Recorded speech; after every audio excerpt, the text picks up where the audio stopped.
Yo, we in the building. Graphk and Wasted, man. Let's get it.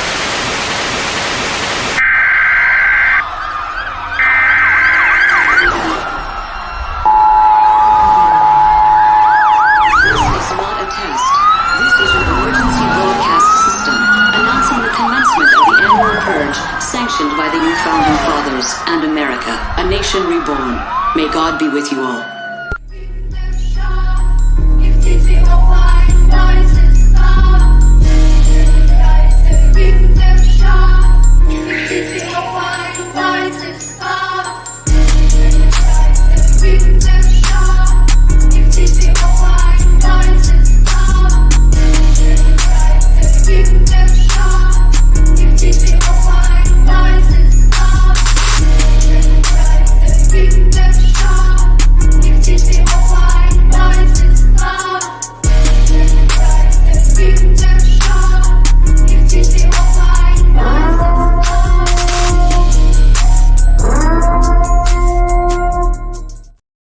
Yo, shout out to everybody here in the building, man. You already know what time it is, man.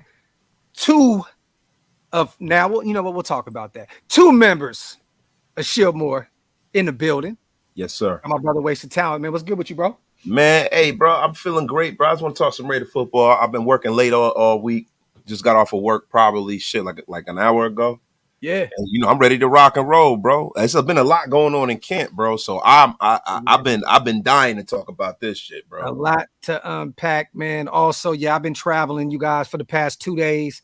Drove out from Dallas, Texas, out here to Atlanta, Georgia, man, to spend probably about a month with the family. So at least 3 or 4 weeks out here. So that's why you guys see me in the garage, doing what I got to do, man.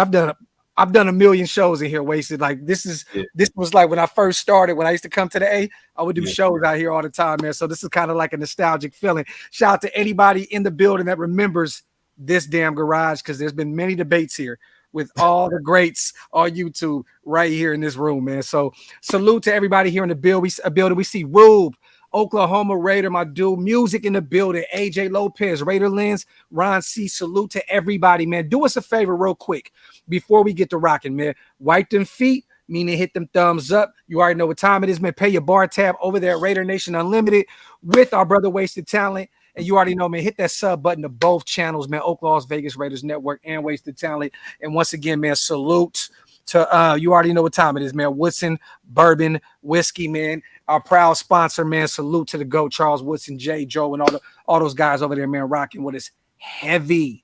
Let me know, where are you guys watching from right now? I want to know what city, what state, your baby mom house, your wife house, your girl house, your side chick house. Where are y'all watching the show from? Let us know down here in the comment section. LV, I'm right up the street from Buckhead. Right up the street, brother.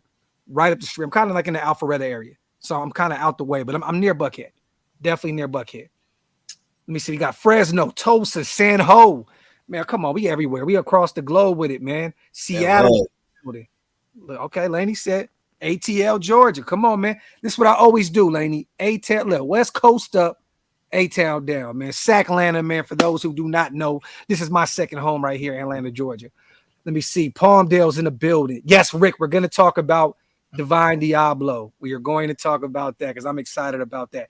Vancouver, British Columbia. Shout out to Van City, Oakdale, Denver, Colorado, Portsmouth, Virginia, man. Shout out to everybody here rocking, man. Elk Grove and the whole got Sacramento, man, my hometown in the building. Salute. Hey, shout out to our brother Maul too as well, man. He's in Jamaica on vacation, still rocking with us heavy, man. Shout out to you, Maul. Have a blessed time out there, King, and be safe, man. Don't get 2-on-1 out there, man. You know what I mean? He drunk off that rum punch. Let him mercy. The rum punch. All right, y'all, let's get to it, man. So tomorrow, you guys, we got Scout coming on. Scout will be on the show tomorrow. Little bro will be breaking down all of the news and stuff that he has going on. But we are going to cover a few of his posts on Instagram today, kind of go over a few notes, and we'll have him kind of take over the show tomorrow. But we're going to break some of that stuff down. Shout out to Raider Nation Protect the Shield podcast as well. Shout out to you guys, to y'all gentlemen, Ohio Raider here. Shout out to my dog, man. Shout out to Ohio as well, man. Salute. Salute. Let me share this screen real quick, you guys, and we're going to talk about some of this stuff, man. Salute to the 200 people already in the chat. Let's get to rocking. Boom. We're going to start here, you guys. Shout out to our brother Scout. Boom. Neil Farrell. For those who have not seen this yet, shout out to our brother Scout. Yes. They didn't even have to do it. The thick framed one is broken out, and you know, right here with us, with Shieldmore, we were the ones who pumped this guy up, and now he is going to pay dividends. Give your man Wasted his credit. I gotta give Wasted his flowers, and I gotta give Big Mike. He's been, saying this year he's gonna do some big things. So salute to our brothers, definitely, and shout out to Scout, man. If you guys are not on Instagram yet, man, follow or on Instagram and not following our brother yet, Raiders.Scout on Instagram. Make sure you go give him a follow. You guys, I'm sorry, I'm on a whole nother time zone right now. I'm whooped. So I'm trying to go through with this, man. You already know ways. I'm all over the place right now. Coffee, vodka, everything, bro. All of it. But we're gonna read this real quick. Shout out to our brother Scout. Neil Farrell has slimmed down to roughly 315 pounds and looks super quick off of the line of scrimmage. He's expected to start the year as the lead nose tackle. Rookie Nesta Jade-Silvera will push for reps. I love to hear that the second-year guy out of LSU is doing his thing, man. I love it. I love it. I love it. Shout out to Wasted. I got to give you your flowers, bro. I got it. Thick frame nation, man. Cornerback Nate Hobbs looks super explosive and fluid. He's a totally different player from last year and increased his lower body agility significantly. Hobbs will also work in the slot, and there's potential he starts there this season. Always good to hear that one of our rising stars has continued to, he's healthy now, and it sounds as though he's ready to take that next step this upcoming season. Right here, this is what I'm most excited about, because I did a video not too long ago about Divine Deablo taking that next step. And he's been wearing the early so far, you guys have been wearing the green dot, and it's been a very vocal player. You love to hear it. He spent the off-season training with former NFL linebackers and Tremaine Edmunds. His coverage looks strong. So it sounds as though he's gotten better in coverage, and this guy looks like a monster. Have you seen him, bro? Yeah, bro. Listen. They call him Debo. Now, look, this is the thing, bro. And I'm going to say this right now. When we talk about breakout players this year, Divine Deablo will be a Pro Bowler this year. Ooh. He will be a Pro Bowler this year, and I'm going to tell you why. Okay. Listen, last year, Divine Deablo was wearing a green dot before he got hurt. And I told everybody that. People were like, no, it was Harmon. I said, no, it was Divine Deablo first. These guys like this kid. They like him. He has the organization behind him. He has the defensive coordinator behind him. And also, man, what he has behind him is youth. Yeah. And his health. Yeah. Let me tell you something. Him, Nate Hobbs, all these guys. Now, I don't want to get into it, but you know what? I have to. Everybody has been cooking us since these people have taken over. Everybody has been saying, that we don't know what we're talking about. We want to work for the Raiders. They've been talking slick. They've been talking greasy. And you know what's happening? Development. Because that's something that ain't happened here in a long fucking time, bro. Yeah.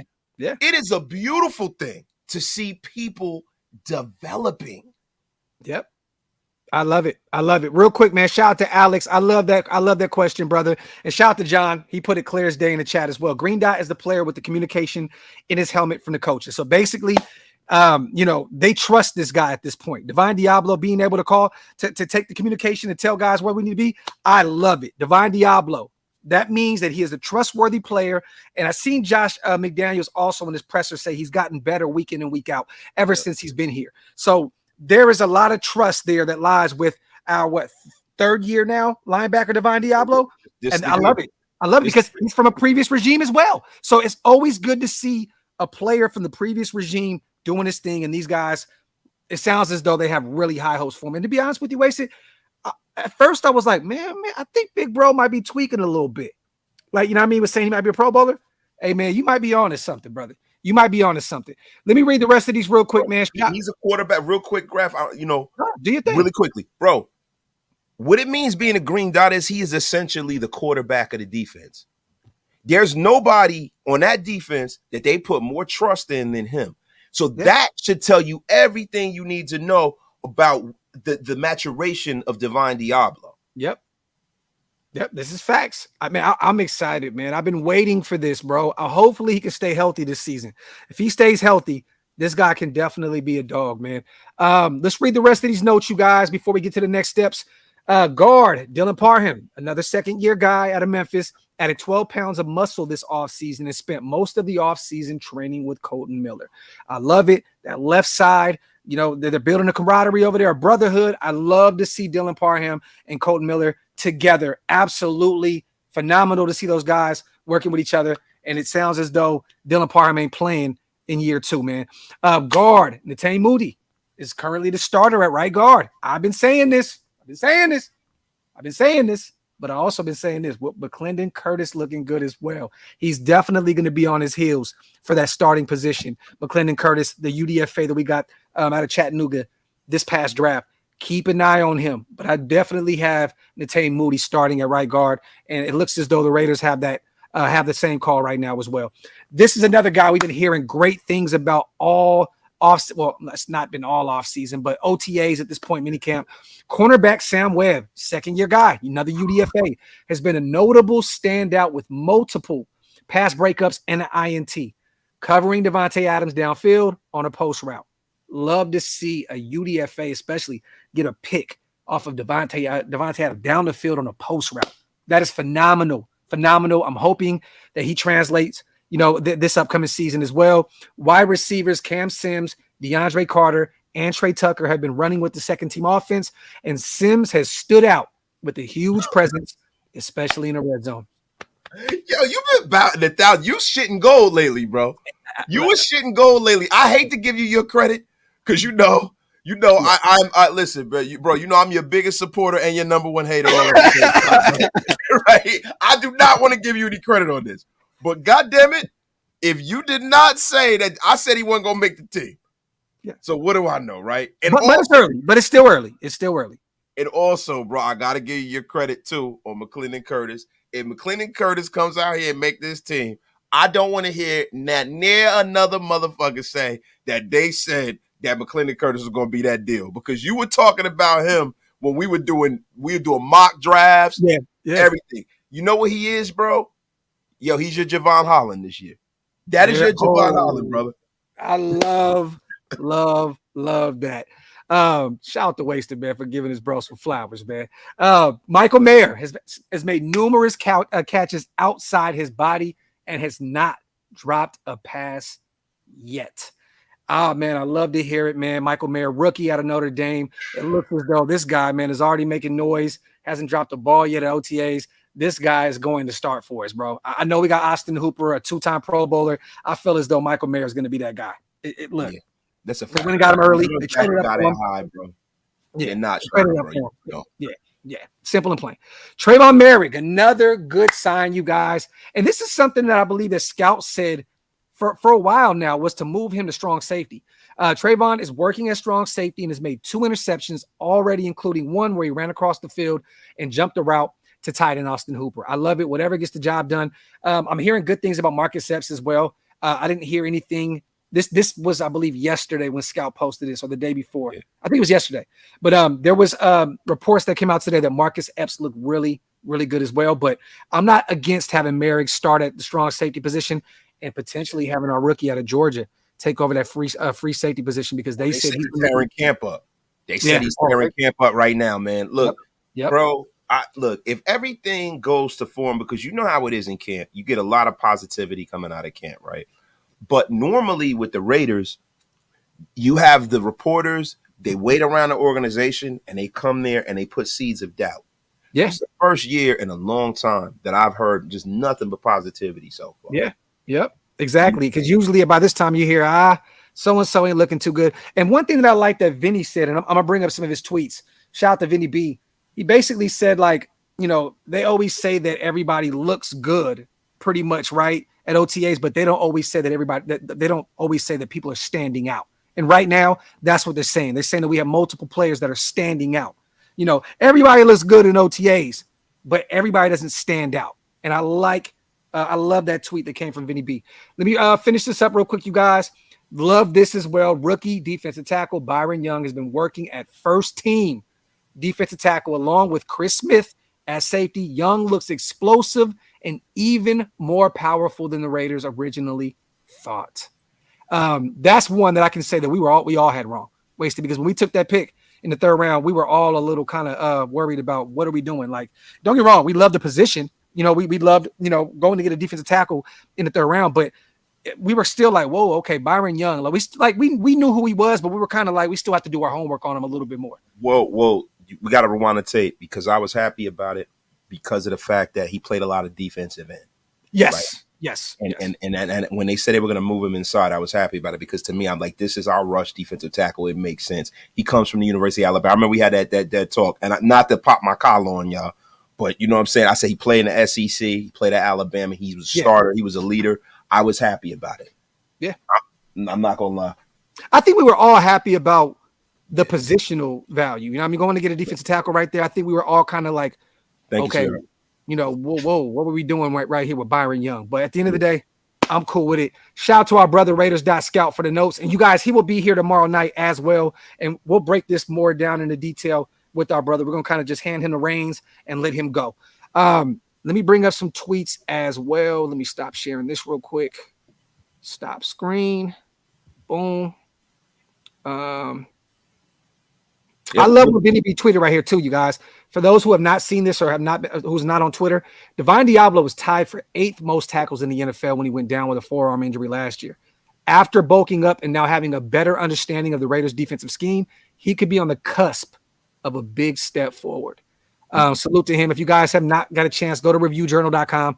Check out Vinny B's recent article on Divine Deablo. Also, he did say, shout out to our brother John. I think, where is it at? Yep, Jacorian Bennett is running with the first team defense right now. That is a great sign that our 4th rounder, out of Maryland, is already out there cooking. It's cooking. Like, it looks look, man. Everybody keeps saying that, we had a terrible draft. We did this, we did that. It sounds as though all the guys that we went out and got thus far, it looks as though they're shining so far. It's still early on. I'm not gonna go crazy with it, but I love it to hear Jacorian already balling out there. It's beautiful. Bro, you know what a terrible draft is?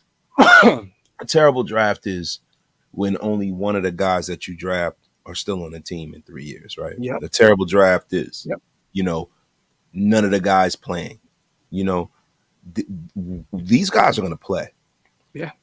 And the problem with in this ethos, right, the Raider YouTube world, and just as fans in general, we are going off of what another person told you. You're not really going off of watching and evaluating the film. And that is the reason why. And I know lately I've been getting on my soapbox a lot, but I'm going to do this and I'm going to come down and I'm not going to get on it again for the rest of the episode. We do the work. We're watching these guys. We're watching all these prospects. We're watching tape. You can't always listen to guys like Mel Kiper Jr. because you got to realize a lot of these media outlets have a vested interest in pushing certain prospects. Because of whatever the case, they might have an issue with the agent or something like that. So you guys, to you, it might not have been a good draft because you didn't hear about these people. But that doesn't mean that these guys are not good. And if you go back and look 3 years down the line, there are players that we were all pumping up that never did shit. Yeah. So just remember that, guys. Facts. Shout out to John, man. Appreciate you once again. Let's keep it real. How many times in the past have we heard reporters saying draftees look lost or suffered from rookie learning curve? It's different. Shout out to our brother John Corrigan, man. Love it, man. Love it, love it, love it. Shout out to Vinny B once again. We're going to read a few of his tweets. He was out there all day covering the team. We're going to talk about Hunter Renfrow here shortly as well, you guys. FYI, and yes, it's early, but cornerback Jacorian Bennett, the Raiders' 4th round draft pick, is looking good so far. While there's no official depth chart, he's getting a lot of reps with the top group. So I want to say this to you guys. Shout out to Jacorian Bennett. Shout out to Vinny B once again. So there was reports, right? I don't know if you guys seen this yesterday, but the Raiders shared a Hunter Renfrow catch, at OTAs. And then today, Vinny B had reported that he wasn't out there. I guess he went out there and worked out and then he was off the field. So everybody online was trying to cook him on Twitter. Oh, you're saying this, you're saying that. Apparently the Raiders posted a catch from Hunter Renfrow today. Okay. So Vinny B was out there. He watched him work out. And apparently this is what Vinny B said. He says something along the lines of he may have went out there and pulled something or something to that effect, but he went out there, worked out. Originally he said we were originally expected to talk to Raiders wide receiver Hunter Renfrow today, but he did not practice, so he will not be available. He also said he was there for stretching, but at some point he left the field, responding to a guy that said, I seen a video of him in the field. And then let me see. Another guy said, we're waiting for a trade. Vinny B said, you guys are reading way too much into this. And then he also put, he was on the field to start practice, but left not long after, was not out there for the bulk of the workout. He may have tweaked something at some point. That is not something that you want to hear at this point, bro. You know what I mean? Because Hunter is coming off of an injury-riddled year last year where he was rarely on the field. You know what I mean? If that is true, which it's not set in stone that he went out there and tweaked something, but if that is the situation, man, because, they came out, I think yesterday and said something along the lines of, or it may have been today, that the Raiders are not interested in trading him, but if we do we will take calls. And if something makes sense, we will definitely take a look at it. But that's with any player. It's not just Hunter Renfrow. This is the thing, bro. You got to realize, man, that it's sleight of the hand with these guys. They're not going to come out there. They're not going to do all of this immature shit and let you know that they want to get the guy out of there. They're not going to drop his trade value. They don't do that. Now, last year, this is suspiciously the same as what they said about Darren Waller. He's a major part of the team, and we want to keep him around. And and guess what? When you talk about compensation, they were saying it had to be a deal that knocked them off of their feet, right? Yeah. What they believe is major compensation and what we believe as fans is two totally different metrics. Yeah. A third round pick might be enough for them to part ways with Hunter Renfrow.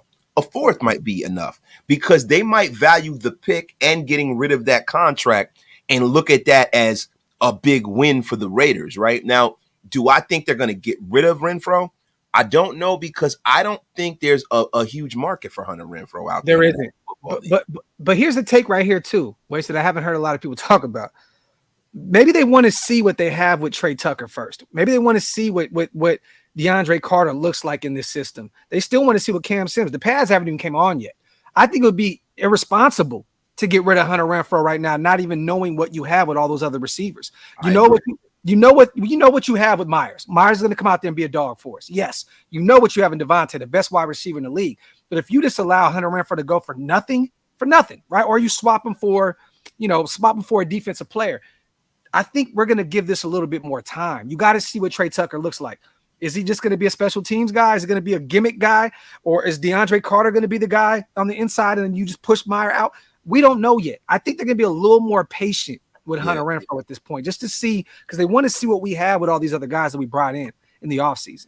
And that's their real MO. If you really look at the way that these guys move, and I think that this is one of the things that I can hang my hat on as a fan that I like about these guys. I like the fact that they didn't come in on an ego trip and say, I didn't draft him, I want him gone. Yeah. I need my guys. No, they actually evaluated the roster over a long period of time and they sifted through the things that they wanted to keep and they got rid of the things that they did. It's kind of like what they did was they were like house flippers. When you flip a house. No, or they just gave them all extensions and then got rid of them. Yeah. But you know what though? They gave them the extension to see what they had because it was smart to do. And they gave them a trap door too. They gave him a trap door. So really, is it really an extension, right? The thing with NFL contracts, we all know they're not worth the paper they're written on. It's the way the contract structured. The number and all that shit that's in the paper is just window dressing for us fans. But they really were able to separate themselves. The good thing is that they went into this like an investor does when they buy a house. They said, okay, there's a good roof there. We're going to keep that. We don't got to redo the roof. The furnace is only 5 years old. We're going to keep that. Right? Oh, these floors need to go. We need to paint. We need new windows. We're going to do that. But they kept the things that were viable, and I love that. Yeah. Shout out to Old School, keeping my hopes up. but I've seen so many training camp stars fall on their faces. This is facts. And I've seen somebody else shout to Brandon Coleman as well. Look, brother, we're just excited about seeing some Raiders football. We're excited about hearing about these young guys. We're not, look, I promise you, we're not drinking the Kool-Aid this early. We're just excited about our team back on the field, and we're excited to hear good things. You know what I mean? Like that's all it is. I'm not drinking the Kool-Aid, but I love to hear positive things up to this point. But I hear you though, and I'd be happy if we got 3 solid starters out of this draft. I think we'll get more. I think Chris Smith is going to be one. We know Michael Mayer is going to be one. We don't know what Trey Tucker is yet. Byron Young sounds like already a stud and a steal.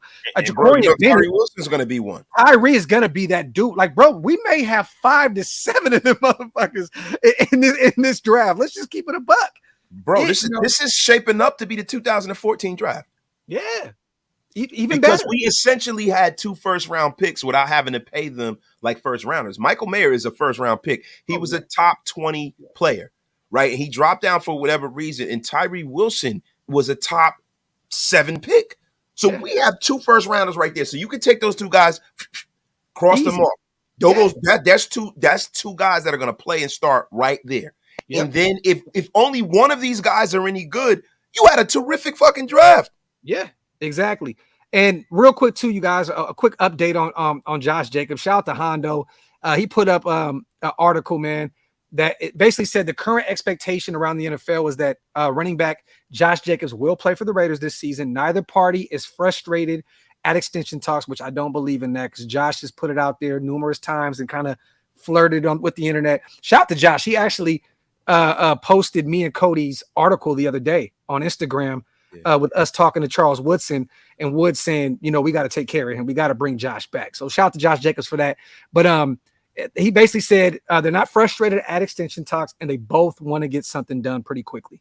So that's the Josh Jacobs update that we have at this point. Shout out to Hondo Carpenter. You guys know he's a beat writer. He's in the building daily. And he's one of the guys that I truly actually do kind of trust when it comes to the news with the beat writers. You know what I mean? Hondo's pretty fair and he analyzes this team pretty fairly. You know what I mean? So I'm going to take that for what it's worth. But yeah, man. So it looks as though, we still both want to get something done. It sounds as though they want to get something done quickly with Josh Jacobs. But I'm loving like I said, with these young guys, man, just hearing that they're already coming in, the Adam Plants of the world. I'm even hearing more stuff. Chandler Jones the other day was saying, you can't teach hard work. You can't teach what he brings to the table. You know what I mean? Like, and then even today I was seeing a bunch of tweets about Adam Plant out there just cooking. You know what I mean? So another UDFA that may play a pivotal role on this defensive line. But the thing that worries me, right, is I'm still waiting to hear about where's Robert Spillane. I have not heard anything about Robert Spillane. I heard Aiden O'Connell's looking really good out there, right? Where is Matthew Butler? I did hear something about Robert Spillane. Divine Deablo talked glowingly about Robert Spillane and how hard he works, and they're working together and stuff like that. I haven't heard anything from any of the coaches, but look, man, at the end of the day, Robert Spillane. That's from a teammate that's going to build him up. I want to hear it from somebody that's actually out there watching with that from the outside looking in. You get what I'm saying? Yeah, but if you look at it, right, Robert Spillane and Divine Deablo are one and the same, right? They play in the same position. Yeah. So I truly believe that Robert Spillane will either be a special teamer or he could get cut. And that's why I was saying that, because Divine Deablo, they have way more invested in Divine Deablo as a younger player than a guy like Robert Spillane. Robert Spillane is a linebacker that if he played in the 1980s, he'd be a baller. He'd be a baller. But he can't cover at all. And that's the problem. And that's the reason why Pittsburgh was so much willing to jettison him. And the fucked up part about it is, you know who they replaced him with? Tanner High Stakes Muse, baby. Not Tanner Muse. And it's just our luck that one of our guys are going to go to the Steelers again. Yeah. And ball out. And ball out. Like, yo, I'm a blast from the past. Mike Mitchell. Mike, the safety. Mike Mitchell out of Ohio, the University of Ohio. Yes, not Ohio State, you guys. Ohio. He was the first Jonathan Abram who wasn't hard-hitting motherfucker. Yes. And he played really well. He had a decent career with the Steelers. He had a decent career. He looked like he was unsalvageable with us. Unsalvageable. There have been numerous Darius Hayward Bay. Yeah. balled out in Pittsburgh. I think the Tanner Muse thing is gonna bite us in the ass right now. I really do, yo. Shout out to AJ, man. Yes, I'm definitely still doing that this week. So for those who have not, I got to give you a heads up. We kind of had a little, I don't want to say, we had a small hiccup with our manufacturer. So we're waiting on more bottles to come in. I wanted to do a 20 giveaway. I have about 10 of them right now. So we're waiting on our manufacturer to send us more bottles. But AJ, I am definitely still doing a giveaway. I just gave my mom and Step Pops a bottle apiece. You know what I mean? So, but I have a bunch of them, you guys. I promise you, I'm doing that members only show this week, and I will be giving away some bottles. I promise you that. If you guys want to become a member, hit the link up top. It's pinned up there, and we're gonna do a members only show and give away some bottles. So stay tuned for that. But I'm still wondering, Matthew Butler. I heard that he put on some weight this offseason, right? And Yeah. he's trying to get his weight up. I haven't heard anything from him yet. I haven't heard anything about Tillery. Where's Bilal Nichols? I have not heard anything from Bilal Nichols. I wasn't expecting to though, bro. Me neither. These are guys that are cut candidates, to be quite honest with you, bro. Even though Hondo did say that the D line looks really good as a whole, but I'm not hearing about none of these guys. I'm not hearing. I love that we heard about Merrick. Thank God. I love. Haven't heard about these UDFAs. Where's Luke Masterson? Haven't heard anything about Masterson at this point. Yeah. You know what I mean? Even Tyler Hall, a guy that we brought back to another 1 year deal that he could potentially start in a slot. Haven't heard too much about Tyler Hall at this point. So there's still a few names out there that I'm waiting to hear some news on. You know what I mean? Watts, I understand that, brother. I know it's only mini camp. Yeah. You know what I mean? But this is where you want to hear these young guys win. This is where you want to hear about these young guys getting acclimated to the speed of the game. You know what I mean? Like they're out there with dogs now, Watts. They're playing with professionals now. So this is where those guys stand out at. And look, Luke Masterson, he still has a lot to prove. A lot of these guys still have a lot to prove. Wait for the pads. Anybody can look sharp in shorts. This is facts. Facts. Shout out to GA. Shout out to Smitty. Wasted respectfully. You are going to be wrong about Spillane, and you were misinformed that Steelers jettisoned him. We convinced him to leave. Look, my thing is this, right? And I hope I am wrong. Look, bro, anybody that stays on this team, and if I'm wrong about them, I hope they stay and they play well, and I have egg on my face. Because to be honest with you, if they're playing well and the Raiders are winning, I don't care. It's not all about me being right all the time. I'm not going to be right all the time. Yeah. But the way I say jettison him is that if they felt like he was a player that they valued, they would have re-signed him. Yeah. You know what I'm saying? They would have made sure, because they had his bird rights. They could have kept him there. The fact that they didn't kind of shows me that they felt, and I see me, I do my research, right? I read the Steelers papers, because listen, I am a journalist, right? The problem that they had with Robert Spillane was that he could not cover. Yeah. And I tend to value the opinion of the Pittsburgh Steelers. And I hate to say that, but the Pittsburgh Steelers, man, when it comes to personnel, man, for 40-something years, man, over 40 years, the Pittsburgh Steelers are top-notch with evaluating talent, especially within the linebackers and the defensive side of the ball as a whole. They're excellent at that. So the fact that the Steelers didn't hold Tomlin said I can upgrade that position, and he kept it moving. Yeah, and that's a fact. So look, I don't really want a guy that the Steelers didn't feel was good enough to stay. Yeah. Right? Like they didn't value. I don't want anybody's sloppy seconds. Yeah. Give me Divine Deablo. We drafted him. He's our guy. I don't think that Robert Spillane has the skill set to play Will. You know what I'm saying? And I got to see how it all transpires when it comes to Masterson and those guys. But I'm going to tell you something, man. Robert Spillane as a coverage liability with Travis Kelce in our division is bad news, man. Yeah. Bad news. I must have not seen that. He said that Zeig mentioned Masterson. Great. Like I said, I've been traveling for y'all have no idea, man. I got stuck in Mississippi. In Vicksburg, Mississippi. Vicksburg. We were just talking about Pittsburgh, right? I got stuck in Vicksburg, Mississippi. My battery went out on my car. I had to get a La Quinta for my family, stay out there in Vicksburg, Mississippi, and replace my car battery. It was a 2-day trip. It's 12 hours away from Dallas to Atlanta. So I didn't get to see anything these past 2 days. I was traveling with my dog, my 2 kids, and my wife. It was hell. So I did not see that. But shout out to you. I'm definitely bro. Did you hear the old school rumor about Vicksburg? I'm just asking. It's the hometown of Clayton Bigsby.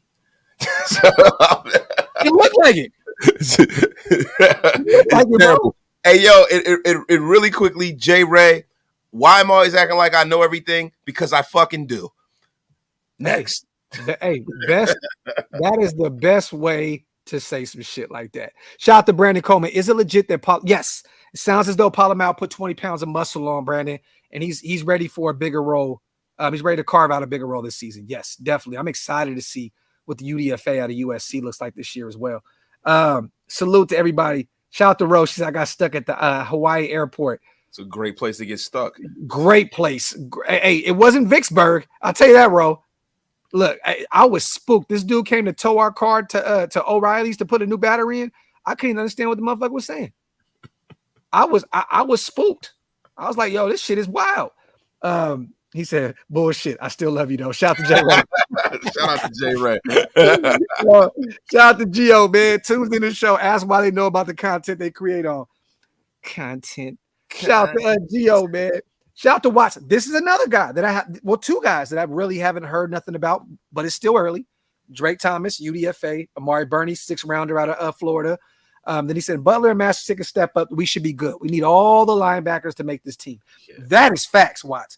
That is facts plus tax, bro. We need all those guys to make this roster. We have 80 receivers. Get rid of 60 of them. We have 900 running backs. Get rid of 880 of them and keep all these linebackers. I'm hoping that you guys make the roster. I gotta ask you and Watts something, right? Now, Watts, the crazy thing about Patrick Graham is how little he uses his linebackers and how he relies on one guy. Like when he was with the New York Giants, like Blake Martinez got a lot of their snaps, and he had Jabril Peppers taking more snaps than his starting will linebacker. Yeah. Let me ask you a question, man. Could you see a scenario where Isaiah Palomalu kind of plays that will linebacker role? Hell yeah. Right? And one of these guys kind of get relegated to just special teams duty, because I could see that happening with the way Patrick Graham runs his shit. I think that Graham is looking for that Jabril Peppers. He's looking for that Jabril Peppers. He's looking for a guy that can, play deep if need be, jump in the box. I think that he's trying to transform Palomar as kind of being that Jabril Peppers kind of guy. You put on 20 pounds of muscle, right? I believe that he's trying to build him up a little bit to be that guy that can be at the second level of defense and go back to the third if need be. I definitely think he's going to transform him and even have him close to the line of scrimmage a lot. I can see that, bro. I can definitely see that. Because if you guys look at it, the safeties that we have on his roster, like people think that Marcus Epps is going to be that guy, right? Yeah. But Epps is not. He's not a close to the line of scrimmage safety. No, he's not, man. And if he is, if they try to put him there, that hasn't been his strength up to this point. Yeah, he's not a good tackler. So, and with Trayvon Merring, that's not who he is. He's a coverage safety. Now, Chris Smith is a guy that can do it all. I think Chris Smith is going to be a transformative player. I think he's going to be a perennial starter, and I think he's going to be a steal. I think him and Jacorian Bennett are going to be the two players that turn this defense around. I'm calling it right now. Those two guys. Like it's just something, and I want to see them with live bullets. But you know how when Max Crosby came out and you watch his film, you saw how fucking relentless he was. Yeah, and I remember when I saw Max Crosby, I said, man, if they can put like 10 to 20 pounds of muscle on this dude, he is going to be phenomenal. Another guy that I had that kind of feeling about was Arden Key. Thought Arden Key was going to be a lot better. And I think Arden Key is going to have a good NFL career. It just didn't work out for him. He already is now. I feel like if Arden Key was drafted by these guys, I think he'd still be a Raider. Yeah. Hey, shout out to Ron. Yeah, Epps can't. Yeah, he can't cover that well as either. But I like his motor. I like what Marcus Epps brings to the table in terms of his motor. I think he does have some athleticism. He does have to get better in coverage. But that's going to be an interesting name to keep an eye on to see what his development looks like in terms of making. He's going to make the roster for sure. But I just don't know where. Is he going to be a starter? Is he going to be a spot starter? Is he going to be a guy that is just here and there? I don't know yet. Shout out to Gio. This is facts. We're all trying to play deep in the box. This is factory outlet. Let me see. Victor have not heard anything yet about Thomas yet. We was just talking about Drake Thomas, brother. We have not heard anything about him yet. But yeah, Chris Smith is going to be that guy. He's going to be that guy. Let me see. What are we going to do with Malcolm Kuntz? Look, bro, I don't even at this point, Watts, because you know how high I was on him, right?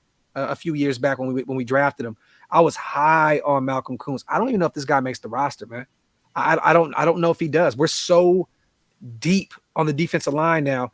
I just don't know where Malcolm Kuntz, where he carves out a role. Is he going to be a special teams guy? I truly don't know. I see the dope picture that they posted earlier, and you know, they still have that camaraderie. You know what I mean? Like, it looks as though, you know, Max is still really tight. This is a phenomenal dope picture too. Yeah, it is. You know, but Kuntz is right there. I don't know. It's been very quiet. It's gonna be hard, man, when you got guys that actually look the part as far as from a stature perspective. Yeah. Right. Because Malcolm Kuntz was always an issue because he was one of them tweeners. Yeah. And it's like they have some guys, and I'm not saying that Adam Plant Jr. is gonna. Adam Plant Jr. is a guy that I can see this regime giving a shot to over Malcolm Kuntz because he just was born a certain size. You know what I'm saying? He was born a certain size. He has the measurables. He has that length to play defensive end. So if you're going to keep a backup, you're going to keep like a guy at defensive end that can play defensive end. Now, if Kuntz at outside linebacker, he looks like an outside linebacker. Yeah. He has the pass rushing ability of outside linebacker. He has the coverage ability of a left tackle. Yeah. That's the problem. But Watts, I wouldn't mind him rotating at outside linebacker with Chandler Jones. I think that would be cool. I think that there'd be a chance for him to get on the field. You know what I mean? Because we were talking about this the other day about Chandler losing 15, 20 pounds. He's going to play a lot of outside linebacker this season. I can definitely see him rotating in and out because you're not going to see like the Jordan Willises of the world, these other guys doing that. You know what I mean? So I can see that. But I just don't know, man. I think we're so deep on that D-line, pause if necessary. I don't know if Malcolm Kuntz fits what they're trying to do. You know what I mean? I don't know. And that hurts me, man, because I'm really a fan of him. I have a feeling that Malcolm Kuntz can be the Arden Key of the few drafts ago where he leaves here and he actually performs well. You know what I mean? It's just they don't know what to do with him. So I don't know. You know what I mean? We shall see. Shout out to Patriot, man. We need to get DeAndre Hopkins to play safety. Talk that shit, GA. Talk it. And he has a meeting with the Tennessee Titans. Hey, man, he got to get a contract some fucking weird, man. I'm going to be honest with you. He's desperate. I would love the fact if he was our safety because at least you know when they throw a ball to him, he's going to catch that motherfucker off. He might not tackle nobody, none of that, but you know he got the speed to stay with whatever wide receiver. He has the agility. It'd be different because he ain't going to be able to turn his hips around, but still, man. Shout out to SinCal. I think that Jimmy's going to be starting week 1. I think he's way more probable than Renfro. Just because of the trade talk, and then we don't know what happened today with him going off the field. It could have been a personal reason. This is the thing, right? We love this team so much that we always just think the worst when shit happens. He could have had a family emergency. You know what I mean? We don't even know if his girl was pregnant. She went into labor or some shit. We don't know what the hell's going on. He could have just left. We have no idea.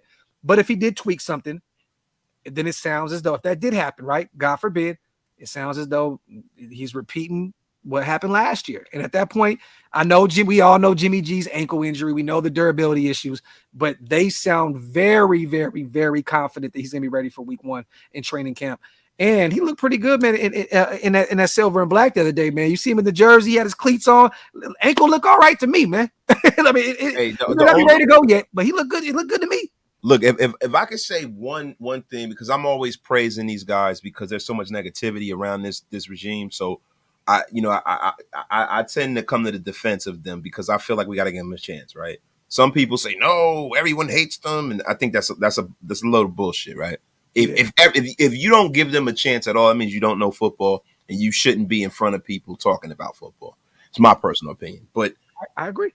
To be quite honest with you, the one thing that I have a problem with is the fact that they didn't try harder to bring back Jarek Stidham.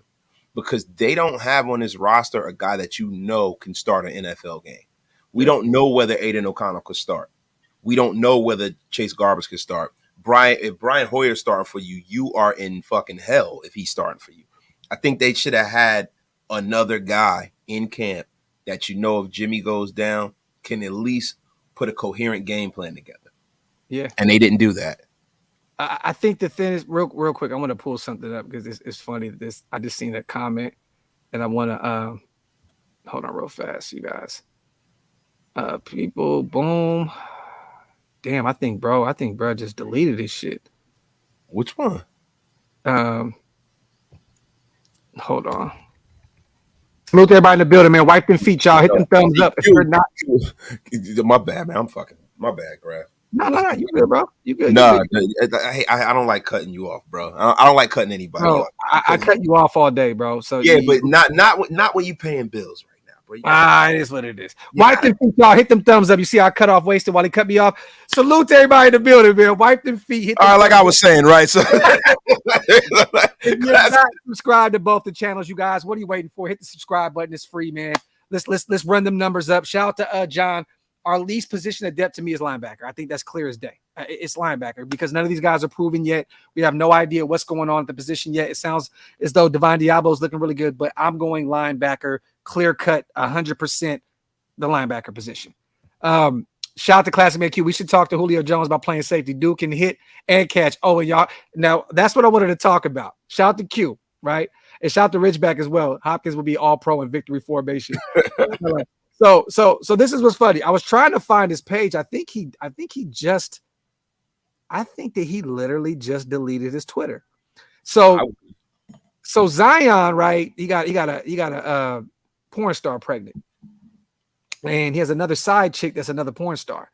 And what I was gonna say was, if you looked at his pinned tweet from 2016, he said, "I'm about to shock the world." That's what I have to say about it, Sincal.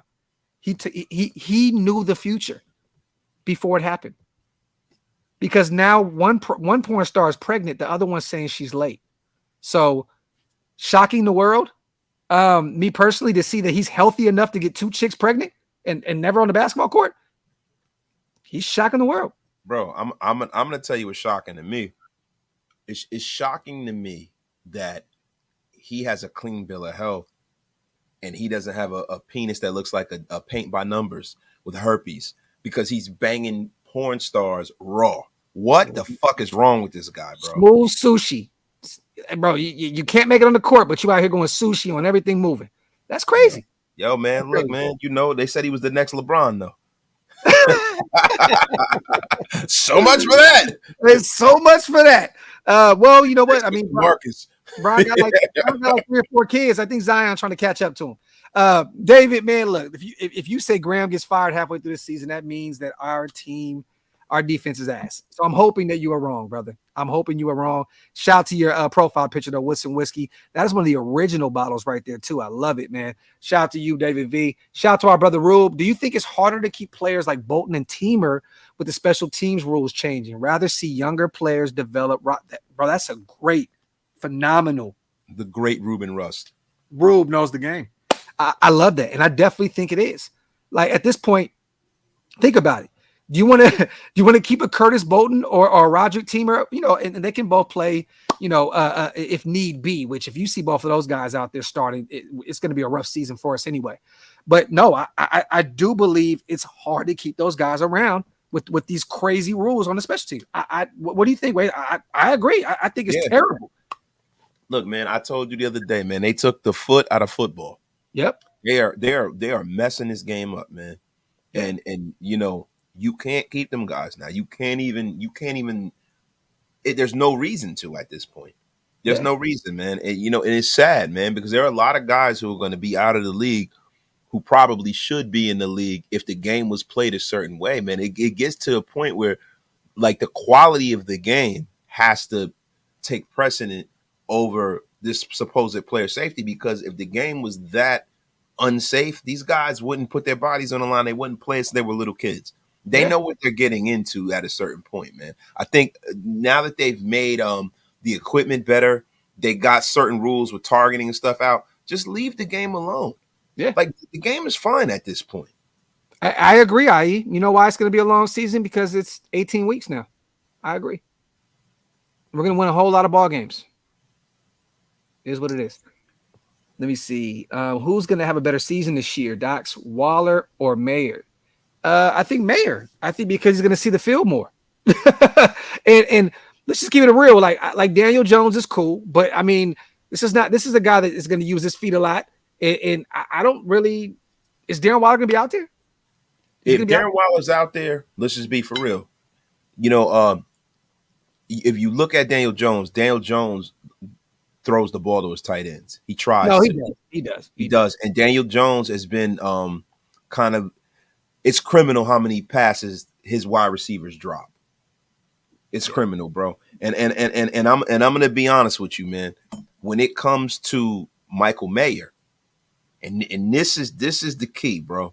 Whether Jimmy Garoppolo is playing, Jimmy Garoppolo throws to his tight ends more than anybody in football. Mm-hmm. So if Jimmy Garoppolo's playing, then yeah, we were cooking with gas. But if not, okay, I agree with you. But I have to say this. It may be Waller. Let's just keep it real. He's the better player at this point. He's more proven in the league. I don't know where his health lies. That offensive line is still in New York. You know what I mean? But the thing is, we have two tight ends that's going to see the field a lot. Hooper's going to see the field a lot. Mayer's going to see the field a lot. Waller is their tight end one. Point blank period, the end. This is a rookie season, you guys. I'm going to double back. I'm going to say Waller. I'm going to say Waller has a bigger year. I do believe, though, that Mayer could go over 600 yards. In receiving, I think so. 600-700 yards. That's not that. Look, that can definitely happen. But I mean, let's just keep it a buck. If Waller's out there and he's healthy, and I think that he's mad. I think he has something to prove. But I don't know where his head is, man. Like even as a Raider, we didn't know what he wanted to do. He's still dropping rap records, and he can't rap. So you know what I mean? I don't know where bro is. I don't know. You know what's crazy? He made a comment. They were, talking about the Raiders, and he said that the difference between Brian Daboll and those guys is that they listen to the players, and in Las Vegas they didn't listen to the players. Yeah. And to be quite honest with you, what has Darren Waller done for coaches to listen to him? Yeah, I heard that. You know what I'm saying? Like it's like, bro, who the fuck are you? The ball is one of those guys that goes to all his players and says, "What do you think about this?" He's a guy that gives. He's just that's who he is. It's not just with Waller. So to be honest, Waller was being honest, but it sounded like shade. Sound like sour grapes, bro. Because to be honest, I ask my kids their opinion about things all the time. But at the end of the day, when a decision is made, it lies with me. Oh no, definitely. But I love that our coaches are like, you know what, man? Respectfully, we coaching. But guess what? No, you got Gruden and Josh McDaniels. Like you got two guys that have been in the league forever. Like, and they've been proven to be like, it's our way or the highway. But you know what? It's not like that with those two guys. It's like that for you with them. Guess what? They asked Devontae Adams his opinion. Oh, yeah. I mean, but that's Devontae Adams. Yeah, well, immediately, right? So you got to earn the right to ask for them to ask you your goddamn opinion. Darren Waller, your ass be making bad rap records. Darren Waller, your ass want to go to the WNBA games when your players are playing. Darren Waller. I'm in the East Coast. So I'm gonna say it like Wasted because I'm in the East Coast right now. Darren Waller. Thank you. Fucking scrub. That's exactly what he is. That's why his ass ain't here right now. Darren Waller. Real quick. This is one of my day one subscribers. I want to say I love you, sis. Thank you for still popping in. I just seen somebody actually, it's crazy. Someone just said, where has Jackie been? It's crazy. You popped in right after that. Yeah, so shout out to Jackie the Raiderette. Love you, sis. I hope everything's going good what you said. I wanted to say bye and say hi. I always miss the shows. I miss y'all, but still watching from afar. This is one of the original recipe right here out there in the West Coast. I believe she's in Washington. So salute to Jackie. All love, family. I appreciate you. Appreciate you as always. Shout out to Raider No Man. You ain't hitting in New York, Darren Waller. you know what's funny? I want to see. I would love to ask Cameron and Mace on their show what they think about Darren Waller's rap records. They probably gonna say pause if just for no reason, just pause. Like, cause it's like I was gonna say something. I damn near would have got myself canceled. I'm gonna mind my business. Look, shout out to Murder Mason and Cam, man. You already know what time it is. Shout out to Rob. Salutations. Y'all are awesome. You are even more awesome, my buff brother. Shout out to Robert, man. Salute to our brother Hammer in the building. Hey, I can't give a guy's flowers on being in the gym. Whoa. I can't call my dog buff. Whoa, you flagrant right now, Graphk. You speeding. He said you call him my buff, bro. What the fuck is going on? Bro, he lives in a gym. Ah, here we go with this. Oh, hey, Wasted. Should I tell the chat what you said on the phone the other day? Bro, listen, I can't confirm or deny that. This guy likes to take things up. Hey, mind your business and throw that pause sign away, bro. No. Listen. It didn't happen, bro. It didn't happen, bro. Look, we don't want to visit your favorite fast food restaurant. Hey.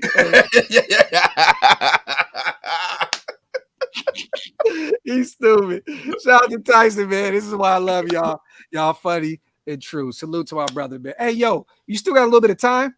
Oh, come on, bro. You know I ain't got to go to work till 1 o'clock tomorrow. I'm up. Hey, Hammer, man, pull up. Let's get our brother on real quick. Let's shoot the hamster. Let's get our brother Hammer on.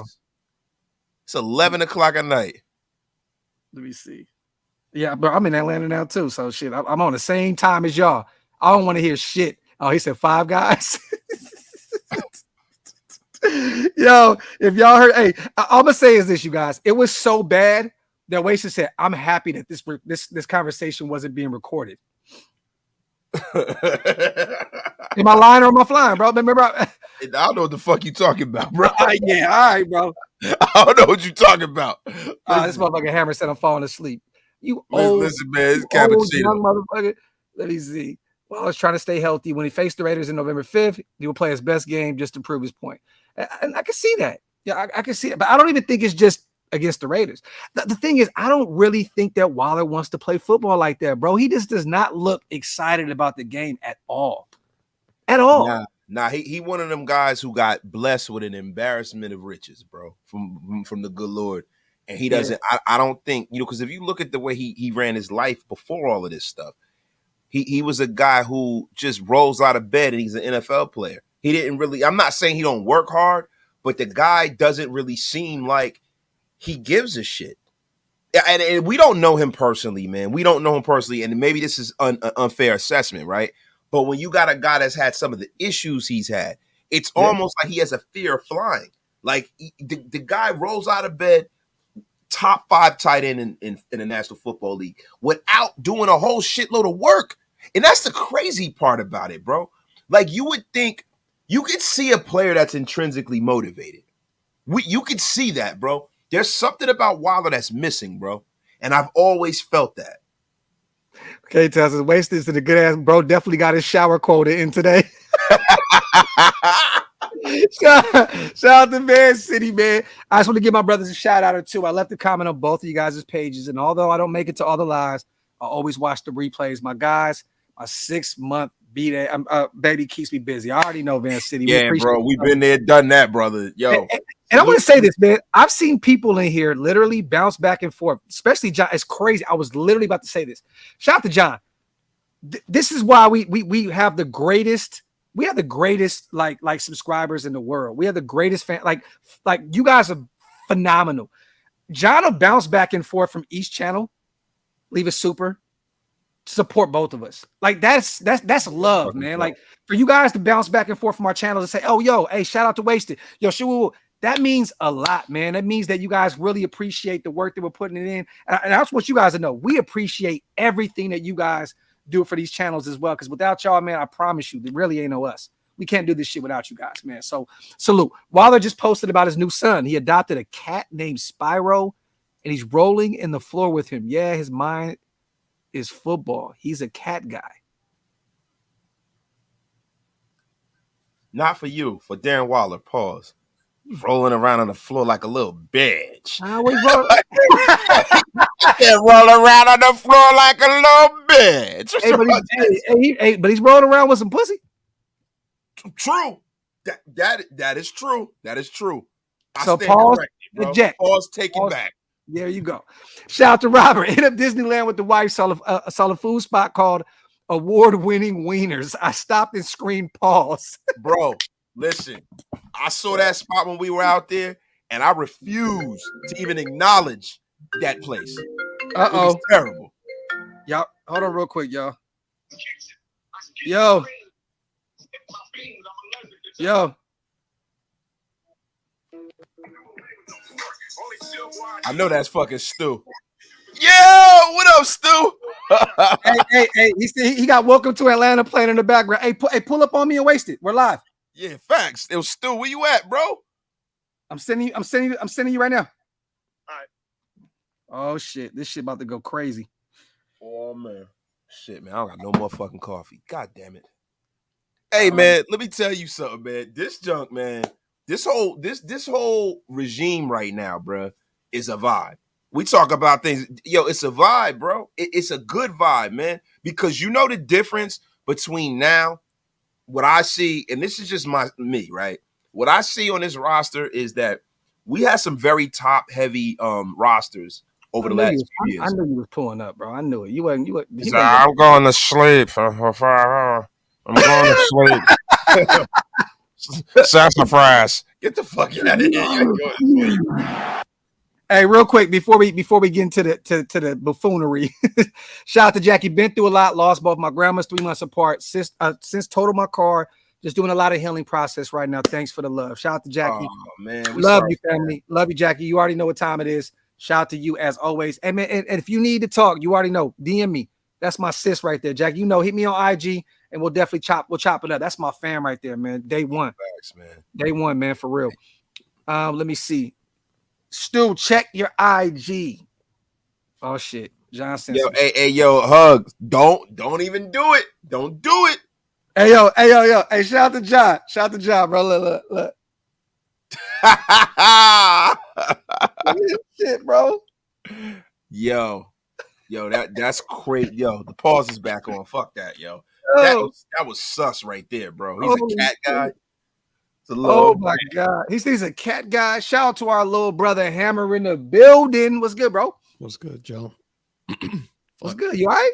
Yeah, man, why you pull up all monotone? What's up, guys? You sound like a fucking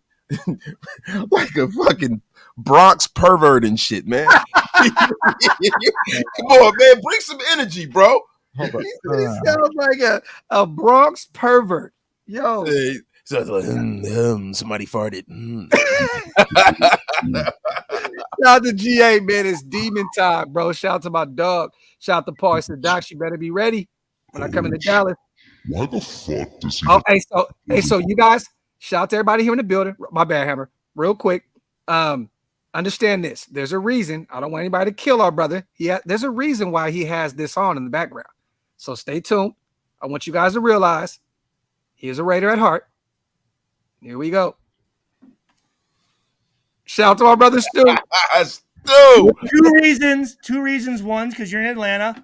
And then two, it's my dog, Duckett. TJ Duckett. TJ Duckett. So, TJ Duckett was a beast, man. I love it. Shout out to our brother Stu, man. Stu, where you been, man? Your mic turned off. Bro. Somebody just said Hammers can't connect from Connecticut. Stu, we can't hear you. You can hear me, right? Yeah, we hear you now. Damn. You told me. Okay, wait. You told me. Wait, hold on. You said Wasted was in here. You didn't say Hammer was, because if Hammer was in here, I wouldn't have popped up, bro. You wouldn't have. That's fine. Fuck you too, Stu. Shout out to our brother Stu.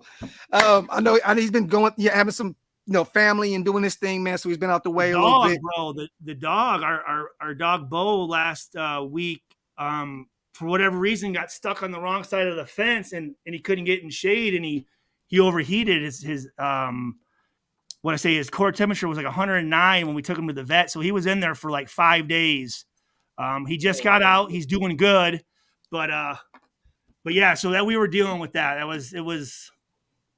You guys know with pets, and then my kids had summer camps all week and stuff. But bro, you ain't got to set. My dog is here right now.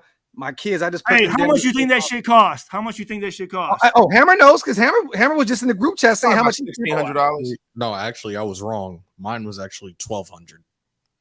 Five G's. 5 G's. Christ, he was in. I'd have got another dog. He was in there over. Well, That's what I told I want Chris. about 5 of them. Hey, I said for that we could have bought a new one and just, you know what I'm saying? But Bro, whatever. that sounds so heartless. I'd have went down to the hood and found me a mutt in the fucking. I'd have went down to Avenue A down Neck in Newark and got me a mutt. It's the dog health system. It's messed up. It's They crazy. know that people will save a dog before they save their mom. Bro, You know what I'm saying? I would get rid of my house for my Chloe, bro. I promise you. I don't give a shit. That's my baby. Like real talk. It's just like when they jack up anything for weddings. It's the same shit, but they know people are emotionally attached to it and they can charge more, dude. It's messed up, bro. Shout out to Cliffman real quick. What's up, fellas? I'm out here working my second job, getting through the evening now. I'm excited for the season. I think we're going to surprise a few people, man. Shout out to our brother, our family, Cliffman, man. Appreciate you on the donation. Hey, first of all, I want to say thanks for having me on. It's great to see Wasted and Hammer. It's been a while, man. Love you guys. You know that. Yeah, you already know. Yeah. Yeah, no. Shout out to Kiwi says, Stu Mitchell Wren said your mic looks like a dick. Is that making you hard or something, motherfucker? Ain't none of us talking about looking like a dick, boy. That's but you got to see. Mitch said that while he said that in the process of him wearing Daisy Dukes. No, shout out to Q because we were playing a video the other day, right? I said, "Did you hear the story about the bush?" And he said, "No, I don't know what you're talking about." So I put it up on the screen while we were live, and he said, "Why does Stu's mic look like a dick?" It's Here we go. He just unplugged it. You just unplugged it again. I will never look at Jim Plunkett the same way ever again now. Why would you think about that when you see Jim Plunkett? Though? Because of what y'all because of what y'all did. Y'all fucked up. What do you mean? Can't hear you. Jesus Christ. Your mic's off. Yo, this is fucked up. Look, man. I wasted the same question because it's fucking with both of us right now, man. This shit is fucked up right now. This is fucked up. The fucking air quality shit in these fires in Canada, like the smoke. What's going on with it? The smoke has reached here, bro. Like what's on fire? A forest, I guess. Oh, really? I know up in Canada and down in South Jersey, there are forest fires down there close to City, so the air quality is terrible. Hey, you're in Indiana right now, right? Yes. I'm in Georgia. They can't do this. Yo, you're a terrible human being, bro. And I can't wait. Listen, bro, if you were by yourself the other night, bro. Look, I'm in my house with Central Air. I'm cool. Hey, this I'm air cool right now. I got an air purifier in my system too, so you already know. I want to say this. I just got off the phone with my dad for 3 hours, guys. I'm telling you, some people I've been talking to, America right now is not doing. It's actually, I guess North America.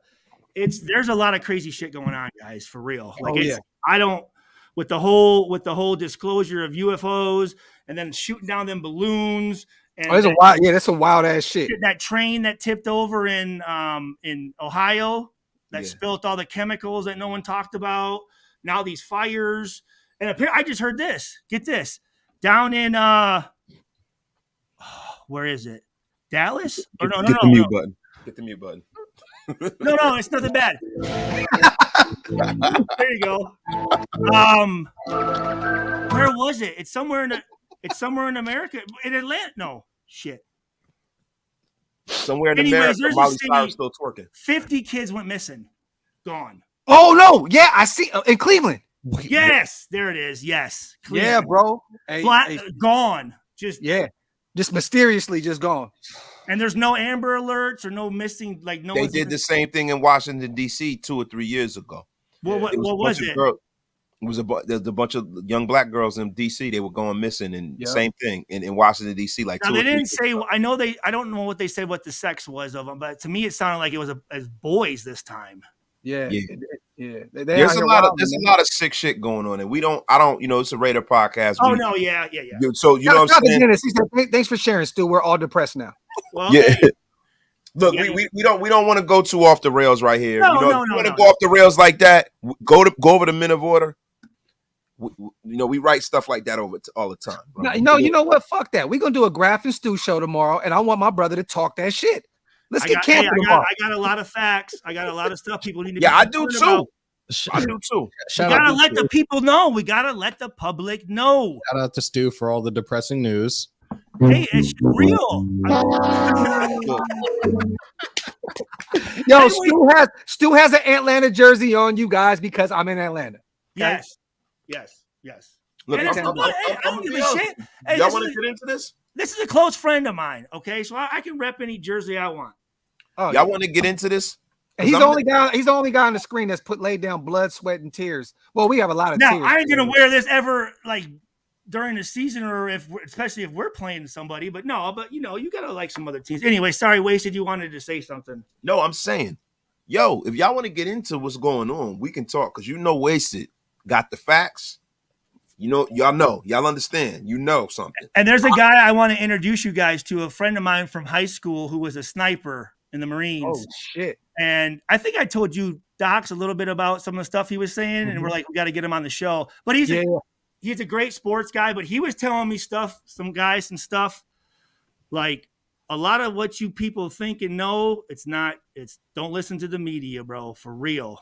What I tell you earlier, Wasted, I haven't watched the news in over 10 years. Yeah, I mean, bro, like when you talk about the media, when it became legal for them to propagandize the media. Yep. I stopped watching the news. Then you used to have the burden of truth and proof. You used to have 2 or 3 different perspectives. They couldn't just go and just program you. What's happening now is widespread Tavistock Institute of Human. I don't want to get into that. We'll talk about this later, bro. No, just start thinking of some stuff though, because I love watching that stuff. You know what I'm saying? Just being aware and just to be honest with you, one thing I like some of these social media sites is you can talk to people from other countries instead of trying to get the perception of another country from our media. Fuck that. I like to talk to the people in those areas.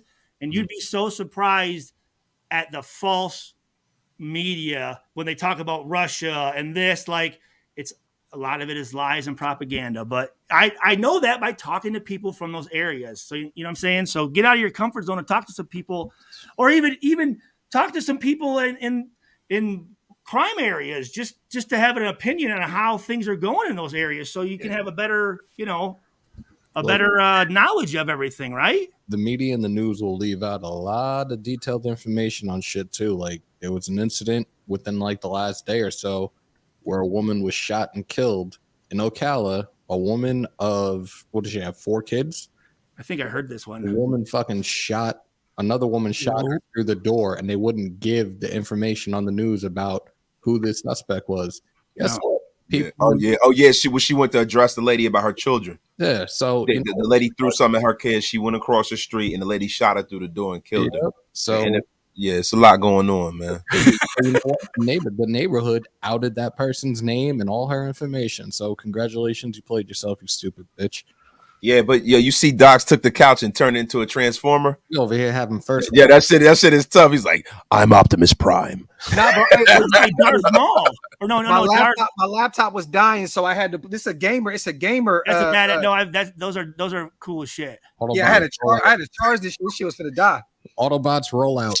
Does that have Autobots roll out? Does that have the blowjob adapter to it, or is that the one without it? Oh my god! Those couches do everything. Oh yeah. Now this I think this couch will definitely chew you up at some point. Yeah. I mean, yeah. Right now it's a lot. That motherfucker wants to kill you. Here's the thing. And that's the other thing with this AI stuff. Whenever these AI come around, they always end up wanting to kill people, dude. For real. Bro, when you ask them questions and shit. Bro, did you see they have an AI bot that they made? They were asking the AI bot questions the other day. Did you see that? And it said that they're probably going to end humanity because what they're going to do is by ending humanity, they're going to make us think that things that are fake are real. Bro, it's a cold game out here, bro. The problem with a lot of what's going on in today's world is that we've allowed people to get too rich. And you have probably about 30 people in the world who control everything in the world. And that's a humongous problem. Like the fact that a guy like, Mr. Gates, right? We're not gonna keep going into that because that's how you Real get. quick, hey, salute to everybody here in the building that's still watching this shit. They're That's actually what's up. I enjoying love it. I love it. Right, Hey, right. This would be the Like, best information they ever got, so they should stay in here. so like him, right? He's a guy who got involved in something that, because if we talk about that, that's how your channel get flagged. So we ain't gonna talk about it too much. But he got involved in a field of endeavor that he has no business getting involved with. He's gotten all over the world. He's done certain things where a normal person would have been prosecuted, but because he has so much money, he's so rich and powerful, he is almost above prosecution. The guy, it's ridiculous. Hey, real quick, while you guys talk, I'm gonna do my stew. You guys, hold on. He's just gonna leave. No, he's gonna come back with another shirt, or he's I'm gonna gonna take. tell you, I don't know how the show The View can even be on TV. Have you guys ever seen anything from The View? And my wife watches it all the time. It's terrible, but at the end of the day, wow. I mean, it's. Listen, bro. Look, man. You got to look at the guy who owns the most farmland. Well, no, you have. That's what. Why? Why does he own the most farm? Everything comes down to follow the money. Follow the money for real. And then I'm also thinking this. Did you see what's his name signed with ESPN? Shannon Sharp. No. McAfee got like 86 Shannon million. Sharp's gonna go over there. Shannon Sharp gonna be like, "Oh, Stephen A. Yo, Stephen A. See, it don't sound as good as him saying skill. no, but Oh, I love that. Hey, Skip. actually letting people go right now, and they're saying the next two could be Susie Colbert and Steve Young. Well, but here's the thing, though. Now, Hey man, you know who they let go from ESPN, man? you were They too wouldn't real let for me come ESPN, back, weren't man. you?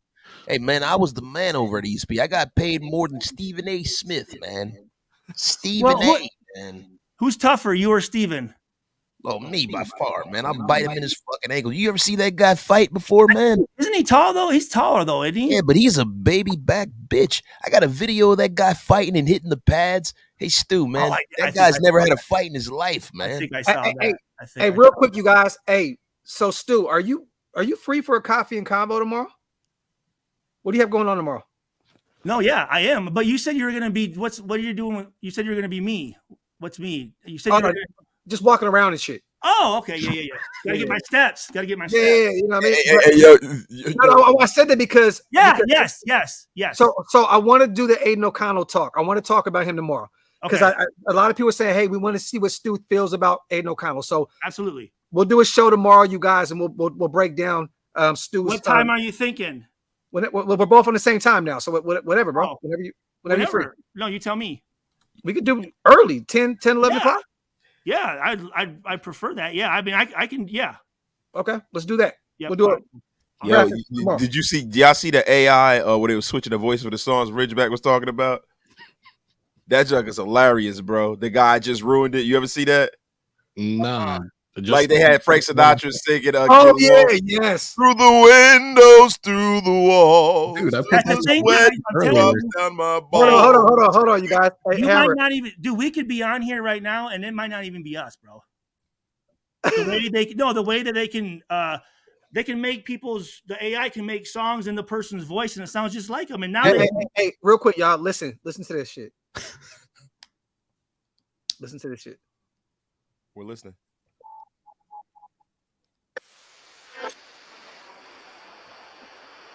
oh, this is what you're talking about, the Frank Sinatra shit. Can't hear anything. Yeah, nobody can hear that. Man, the fuck are you doing, man? Get the fuck out of here with this guy. What is it? What was it? It's nothing. Doc's doing some bull. He on some booty tank shit. He's recording. Y'all couldn't hear it? No, Doc's doing some booty tank shit. Oh, y'all couldn't hear it? Pooty too good. Pooty too good. So I played it the whole time and y'all couldn't hear the shit. That shit was like. Hammer. Play that shit, bro, please.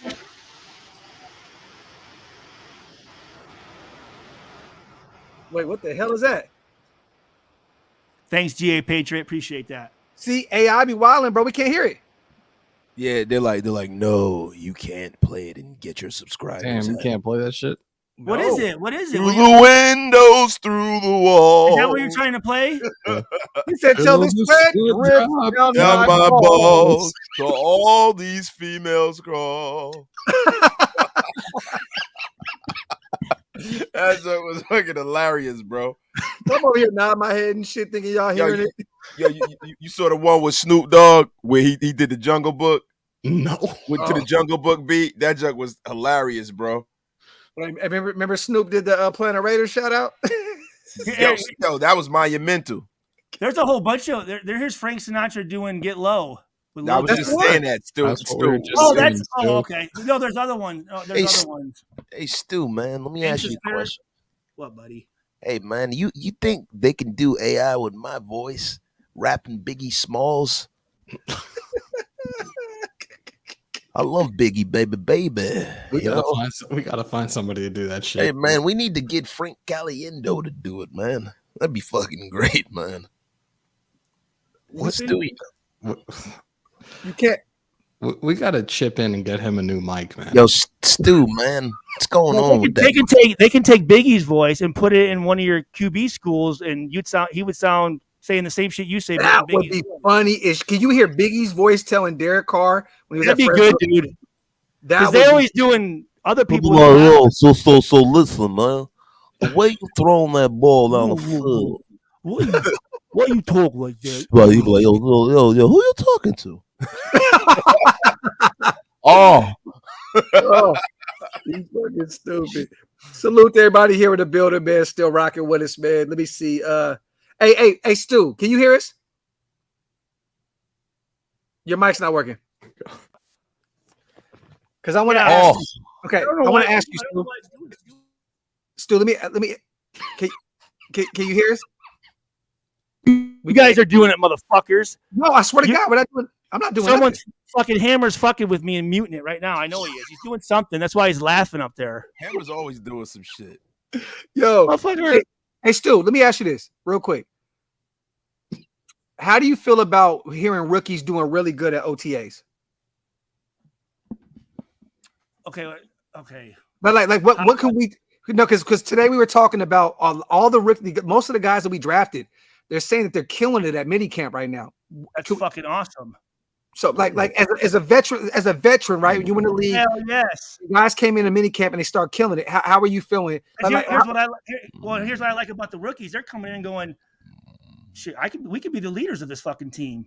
You know what I'm saying? I mean, there ain't no like couple. I mean, 2 or 3 guys that I should respect, but after that, we're all in the same boat. So I'm gonna make you respect me. I like that. Stu, can I ask you a question? Stu, when you were a rookie and you came into the Raiders. Hey, yo, man, you wilding right now. When you came, came fully. I came all the way in those motherfuckers. Balls. I drained it. I drained my balls in there. I came everywhere. Dude, I love the soundboard. Do it again, Hammer.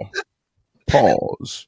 Bane, hey Bane, don't let him fuck with you, Bane. Just keep asking the question, dude. Don't let him Wait, hold on. Hey, shout out to GA real quick. Hey, real quick, Bane. Don't let him fuck with you, Bane. Don't let him fuck with you. Hey, shout out to GA. He said Stu's mic needs a circumcision.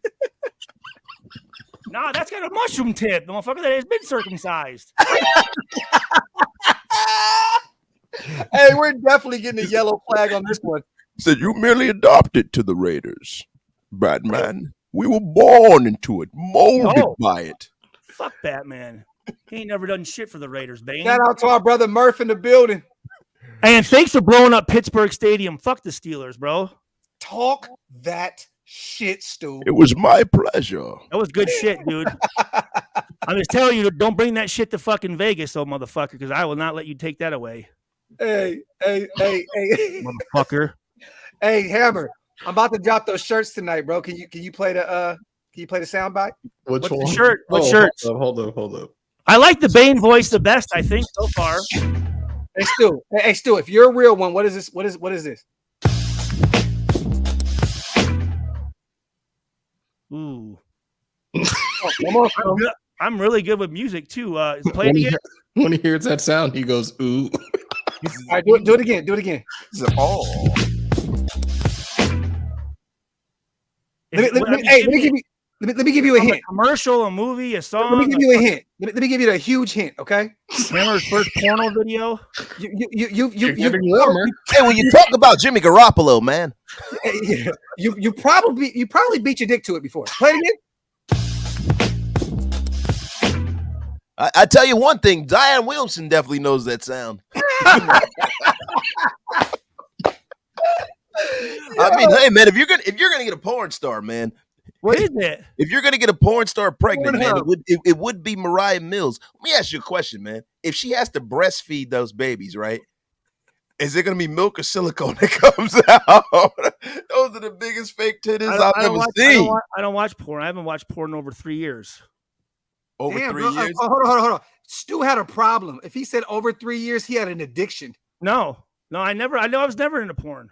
Stu said it's been 965 days, 17 hours, 13 minutes, and 13 seconds since I watched it. When I started having daughters. Bro, see, he sounded like he was singing the song for Rent. That's like 965 hours, 600. That's someone's daughter out there, man. I don't support that shit. Hey, Stu, you ain't shit. You know that, right? Because I know the problem. That's human trafficking and shit. Because everyone has Pornhub and shit. Watching that shit, making millions of dollars. If we stop watching that, goes.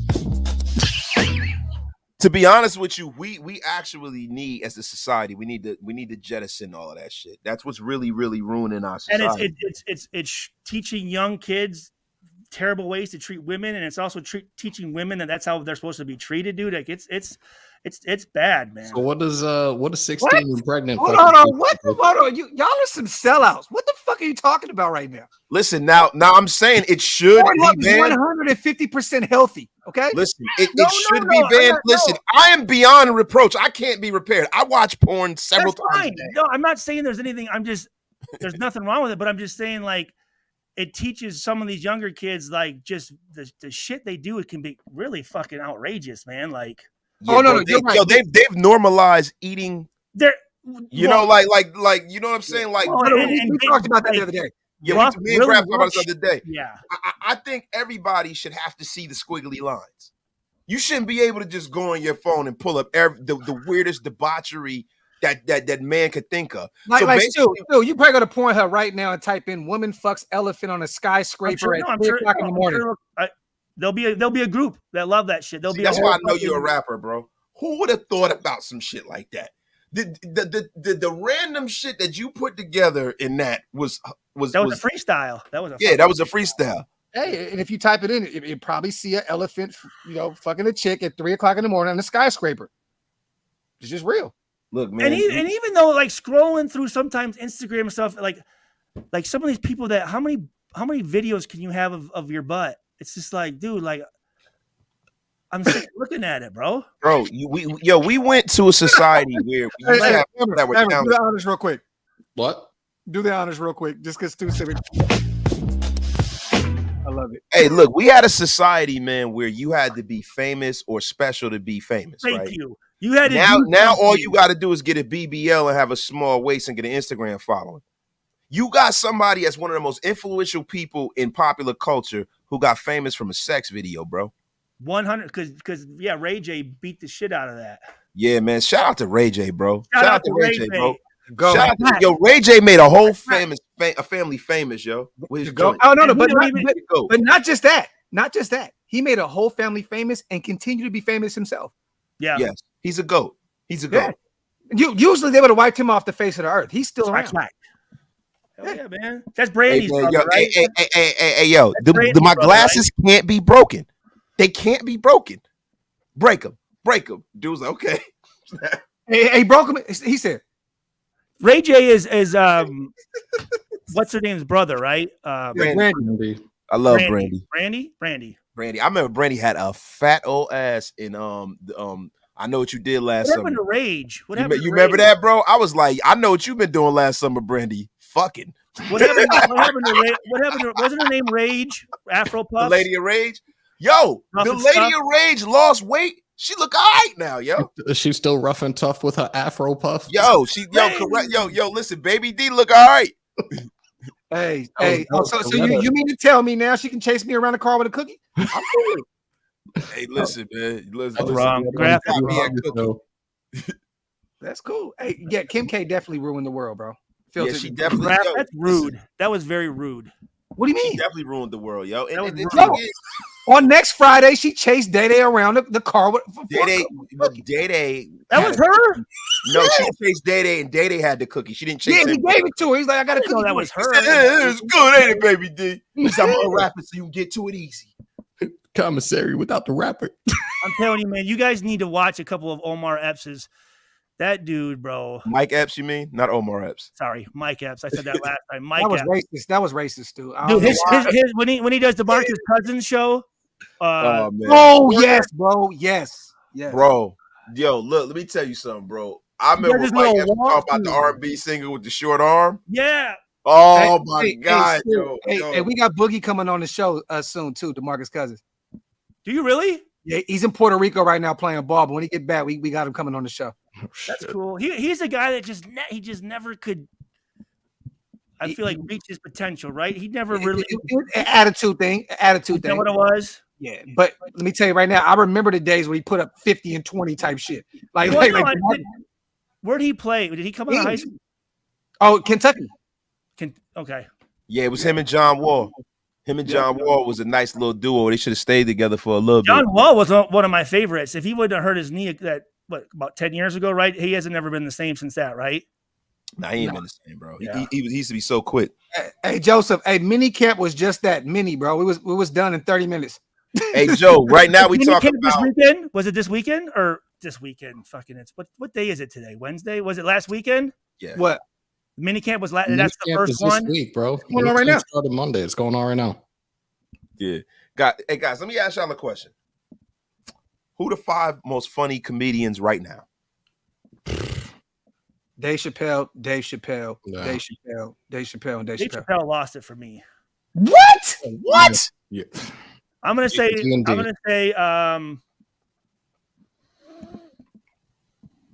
Hey, chat. Who y'all 5 funniest comedians I like right now, Louis chat? C.K. a lot. I like Louis C.K. a lot.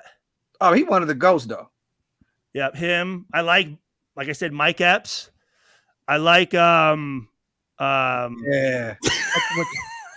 You hit that AV button over and over and over. Boo. Ari Spears. I think Ari Spears is hilarious. Nah, I mean he's good doing He's imitation. been out of it for a little while.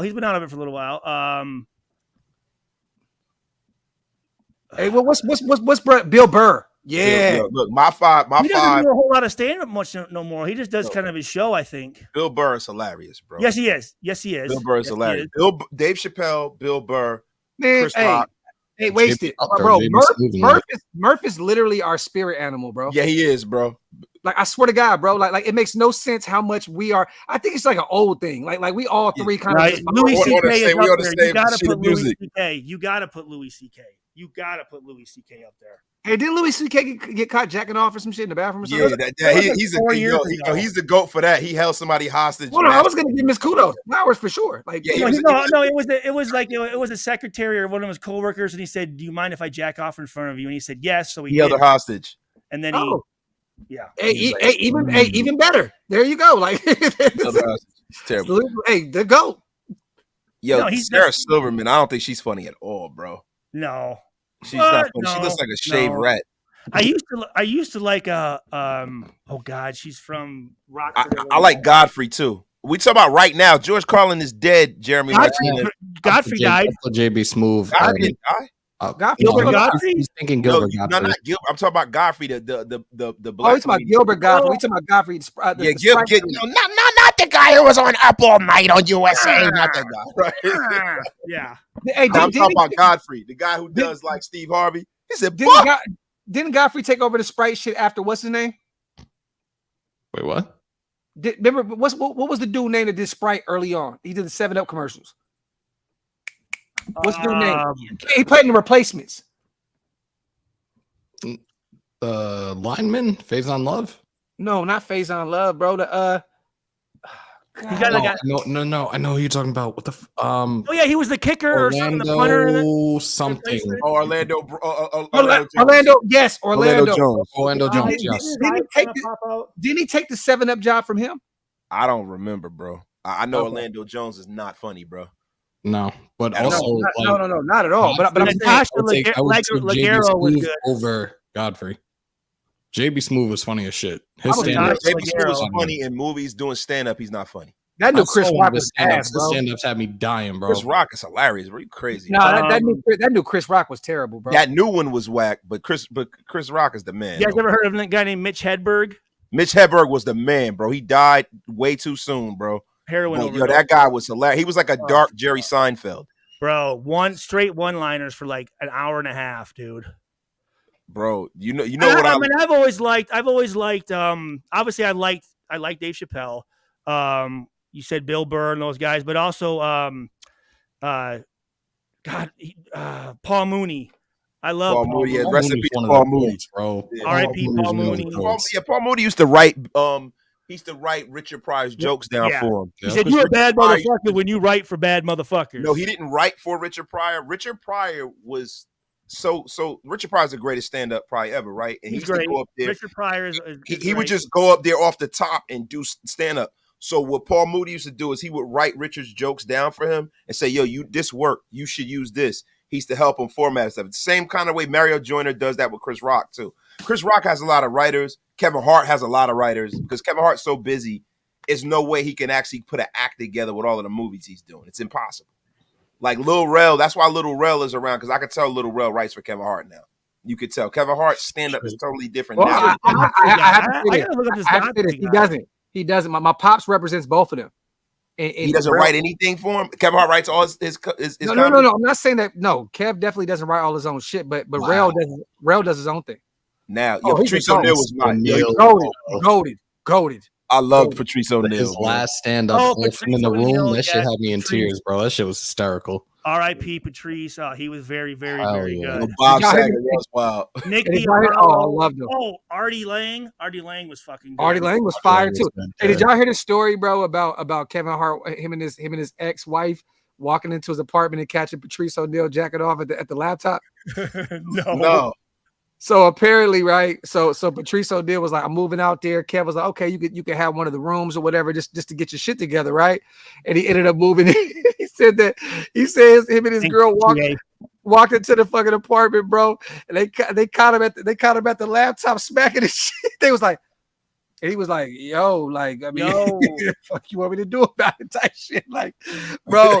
That was the fun. Go look up the Kevin Hart Patrice O'Neal story, bro. You're gonna be dying, bro. Bro, Eddie Murphy goes without saying. He's the greatest comedian to me ever. You ain't even got to talk about Eddie. You ever hear with Eddie Murphy? You ever see him riding in cars with comedians with Jerry Seinfeld? He was talking. Yo, bro, you ever hear what he was talking about? When he went to Michael Jackson house and Bubbles got older and shit like that. Joe Coy's the Filipino guy. He was like, Eddie, don't go near Bubbles. He said, no, Eddie, no, don't go near Bubbles. Said Bubbles was like angry or some shit. He's like, Joe Coy's the Filipino guy, isn't he? Yeah, Joe Coy's pretty funny too. He's good. Oh, Red Fox is a legend. Them guys that you talking about legends. Red Fox, these are legends. They solidified Seinfeld. we talk about guys now. You know what I mean?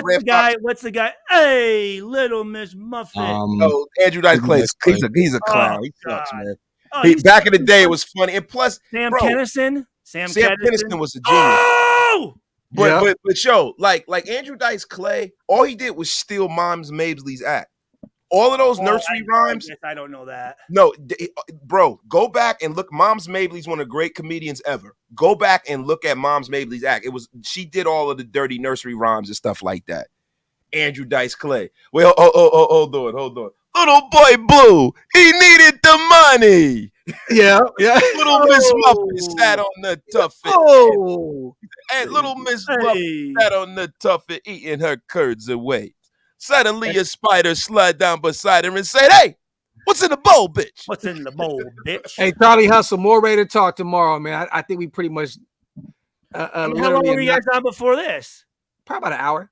Yeah, what can you talk about? We were talking a lot of radio. Is there video? Can we watch video of the mini camp at all? Or you know what's funny, Charlie? We can start doing like these other guys and just do quick 2-minute videos and do 1 million of them instead of just talking about everything in an hour. Hey, everybody, the Raiders took a shit. News at 11. Check my page. Come check my page. Everybody, subscribe. Hey, we need to. There's no Derek Carr. Hold on. I love the Saints. Wait a minute. I don't love the Saints. I love the Raiders because you guys pay me money. Carl, we love you too, bro. Somebody farted. What we need to do is we need to go back through Graphk and pull out and That was fucking hilarious. get clips and put together some greatest moments or whatever. Because I watched that. Oh no, Stu, our shows, we have too many, bro. Like I got time. You know what's funny? I want to do that. I want to do I want to do a bunch of like videos of our funniest fucking moments. That would be dope. And what would be cool too is have a show where people have to rate them. You know, we'll put the top 10, we think, and they have to pick. And you know, I'm gonna tell you, it's a legendary show, the Booty Hole Show. Oh, the Booty Hole, yeah. But you know what's funny? The Booty Hole Show, Stu, was pretty much was the introduction to Wasted Talent.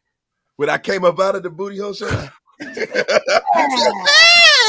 Mr. Peanut Butter. That was a good one. Hey, after the Raiders Baltimore game.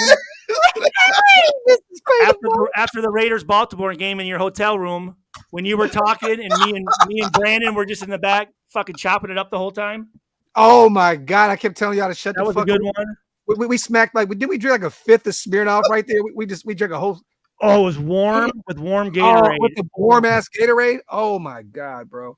Yo, Santa Claus is real. That was funny too. Oh, you guys are a bunch of dicks too, man. Hey, did you see that, Stu? Well, you weren't there for that one. Huh? I don't think I know the Santa Claus is real one. Bro, me and Wasted were live, and he was like, "Yo, fucking Santa Claus is fake." I said. Was your kids around? Was your kids? I said, "Yo, son, Uncle Wasted is tripping right now." Wasted said, "I said, nah, I'm just fucking around with you." Like, you fucking dick. That was hilarious, bro. That shit was hilarious. Hey, what's funny is after that, I still had that conversation with them though. I like it's time, sons. Like just how old are they again? They'll be 10 next month. Yeah. I'm like, nah, bro. Like, look, all this shit y'all get, we buy. Like, we work too hard for this shit. Like, it's just no way. Yo, hey, real life. My dad used to do. He said, "You want to see what Santa Claus is?" He pull his wallet out. He says, "He's right here." American Express, motherfucker. Hey, real quick, man. Speaking of that situation. Hey, Mr. Peanut Butter.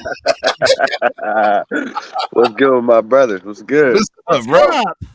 Hey, if you ain't never put strawberries in a bitch's butthole, don't even talk to me. All right. Yo, right? Hey, let me tell you, we gonna go there with it. Hey, B is on his crazy shit. He's smoking a Newport right now, so he is on his crazy shit. Brandon, come on, man. I'm keeping shit kosher right now. How y'all doing? Chilling, bro. We chilling, B. Yo. Were your ears ringing, or did you was he on already when I brought up that story of him, or what was the story? What was the story? He heard Wasted say, "Hey, Mrs. Peanut." No cap. Like, right? I had. Hold on. Did y'all really tell the story? Did y'all really tell the story? We did. Oh, bro, that's some funny ass shit. Hey, hey, real quick, rest in peace to our baby too. That beautiful. Yeah. Dog. I mean, but, yeah, bro.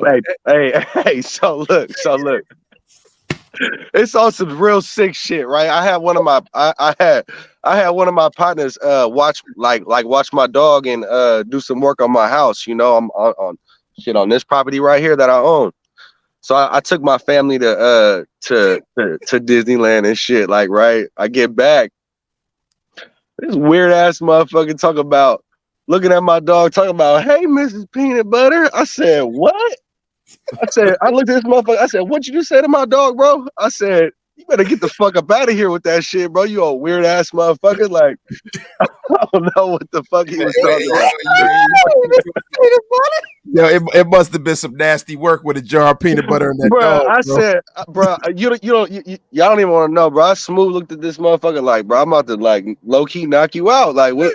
Like, why you being hella disrespectful towards my that? Like, what you mean, bro? That's some sick shit going on right now. You know, like.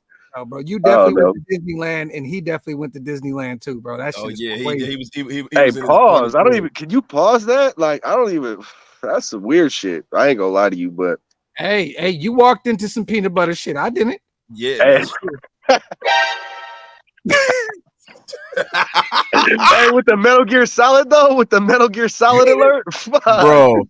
Oh shit, y'all fucking me up right now. Let me ask you a question. When you got home and you were in the cabinet, was there any peanut butter left? Yeah. Yo, That's your answer right there. You should have did some investigation. You should have been like, wait, hold the fuck on. Where the fuck is my Skippy and Jip at, bitch? John said, tell me B threw the Skippy away. Oh, yeah. peanut butter. Oh, yeah. So that's the ongoing joke, y'all. That's the ongoing joke. That shit is hilarious. Salute to everybody still here in the building. We are just talking our shit now. We coming up on 2 hours. We having some fun. It's always good to get all my brothers together, man, so we can just talk. You know, me and Wasted did the first hour and 10 just talking Raider football. And, you know, look, bro, it's slow right now, dog. Like, what else can we talk about? You know what I mean? Like, sometimes it's just fun to get together and just talk about some bullshit. Shoot the shit, bro. Like, yo, real quick. Ever, you just made it sound really soft. Mr. Peanut Butter sound fucking like a chipmunk and peanut butter, bro. That's fucking hilarious. Disgusting, bro. Yeah, but in all seriousness, though, B, yo, did you really like when did your mind go there immediately? Like you wanted to punch him in the back of his head? Oh, no, y'all don't know the guy like we know the guy, so I knew B wanted to punch him in the back of his head, bro. Like it was like I felt disrespected, like you know, like I felt really disrespected. Like it was one of those situations. I'm looking at this motherfucker like, are you serious right now, or are you on some sick shit? Like the fuck going on around here? Like hey, you know what funny was? It was funny was, bro, B was just dunking the bitch head in the toilet and he came out and heard that shit. He was like, what the fuck is going on in my living room? Bro, listen. You know what summoned B? Look, when you flush a toilet, he's like Candyman. Flush your toilet 3 times and B appears. And B pops up. B appears like doing the Superman pose, butt ass naked. Hey, bro, that shit is, bro. You flush your toilet 3 times, B pops up. Yo, it's like, if you flush your toilet 3 times, B pops up with a dog leash. what's up, Toby? Y'all are stupid, bro. Y'all are retarded. God, bro. Well, he shows up like this. Hey, real quick, shout out to John, man. Hey, y'all get your questions in. Let's just have some fun. So, Graphk, how'd you initially meet each guest, and what made each one of them your brothers? The moment. So I met B. Well, that's a good question. That's a good question. Oh, yeah, I love it. I met B about almost 20 years ago. Yeah, probably something like that. A good 15, 20, something like that. Nah, it might be 20 plus, bro. To be real with you, not like around the 20 range. But I was at my boy Ant's house. Shout out to my brother Ant. He had an apartment in Sac.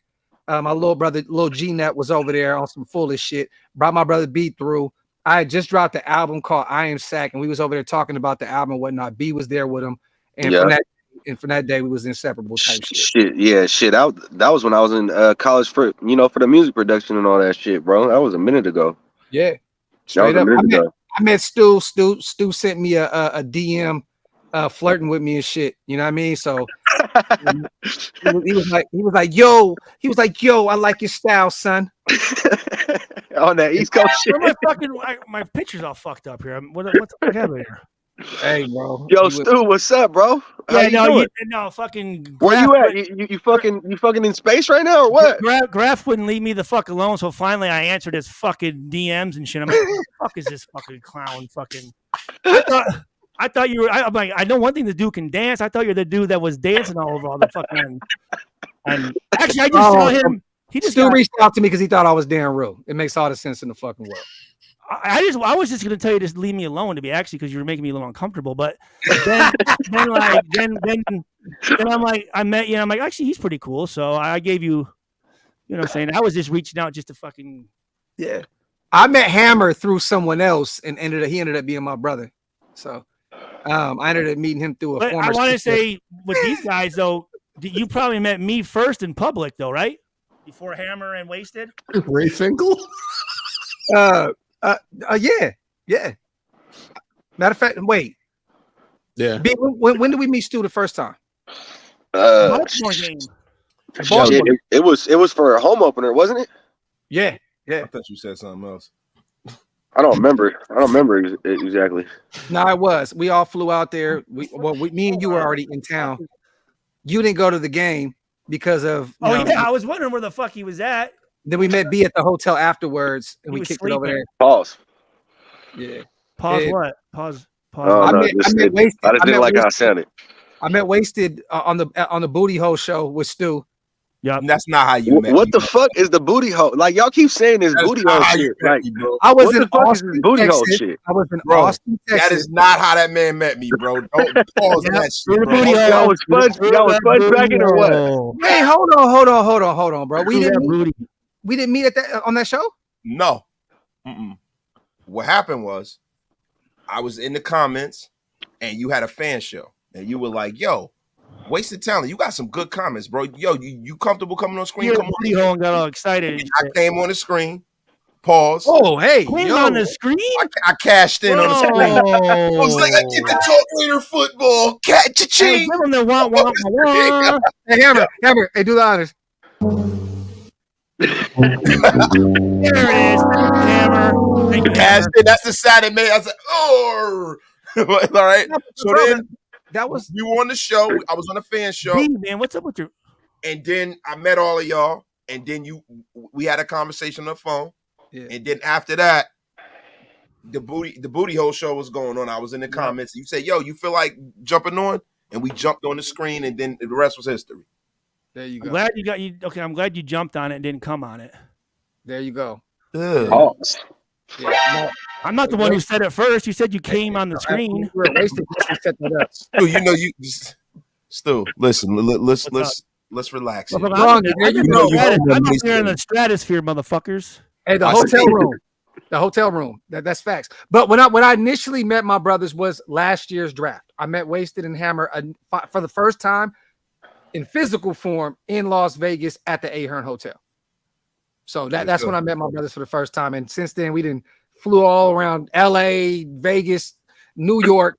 You know what I mean? We all over the place. So, but that was a great question though. That was definitely a great question, man. Salute to my dog. He said, "Whoa, pause." Yo, real quick, B, how does it feel being a legend, man? I mean, how does it feel? Hey, first of all, I'm gonna humble that, but go ahead. I mean, you are a legend, bro. You in Shieldmore and Pick Six annals, you are a legend. How does it feel being a legend, man? Hey, AJ, real quick, pause. Just read that out loud and then and pause. Okay. go ahead, B. Like you were definitely a legend, bro.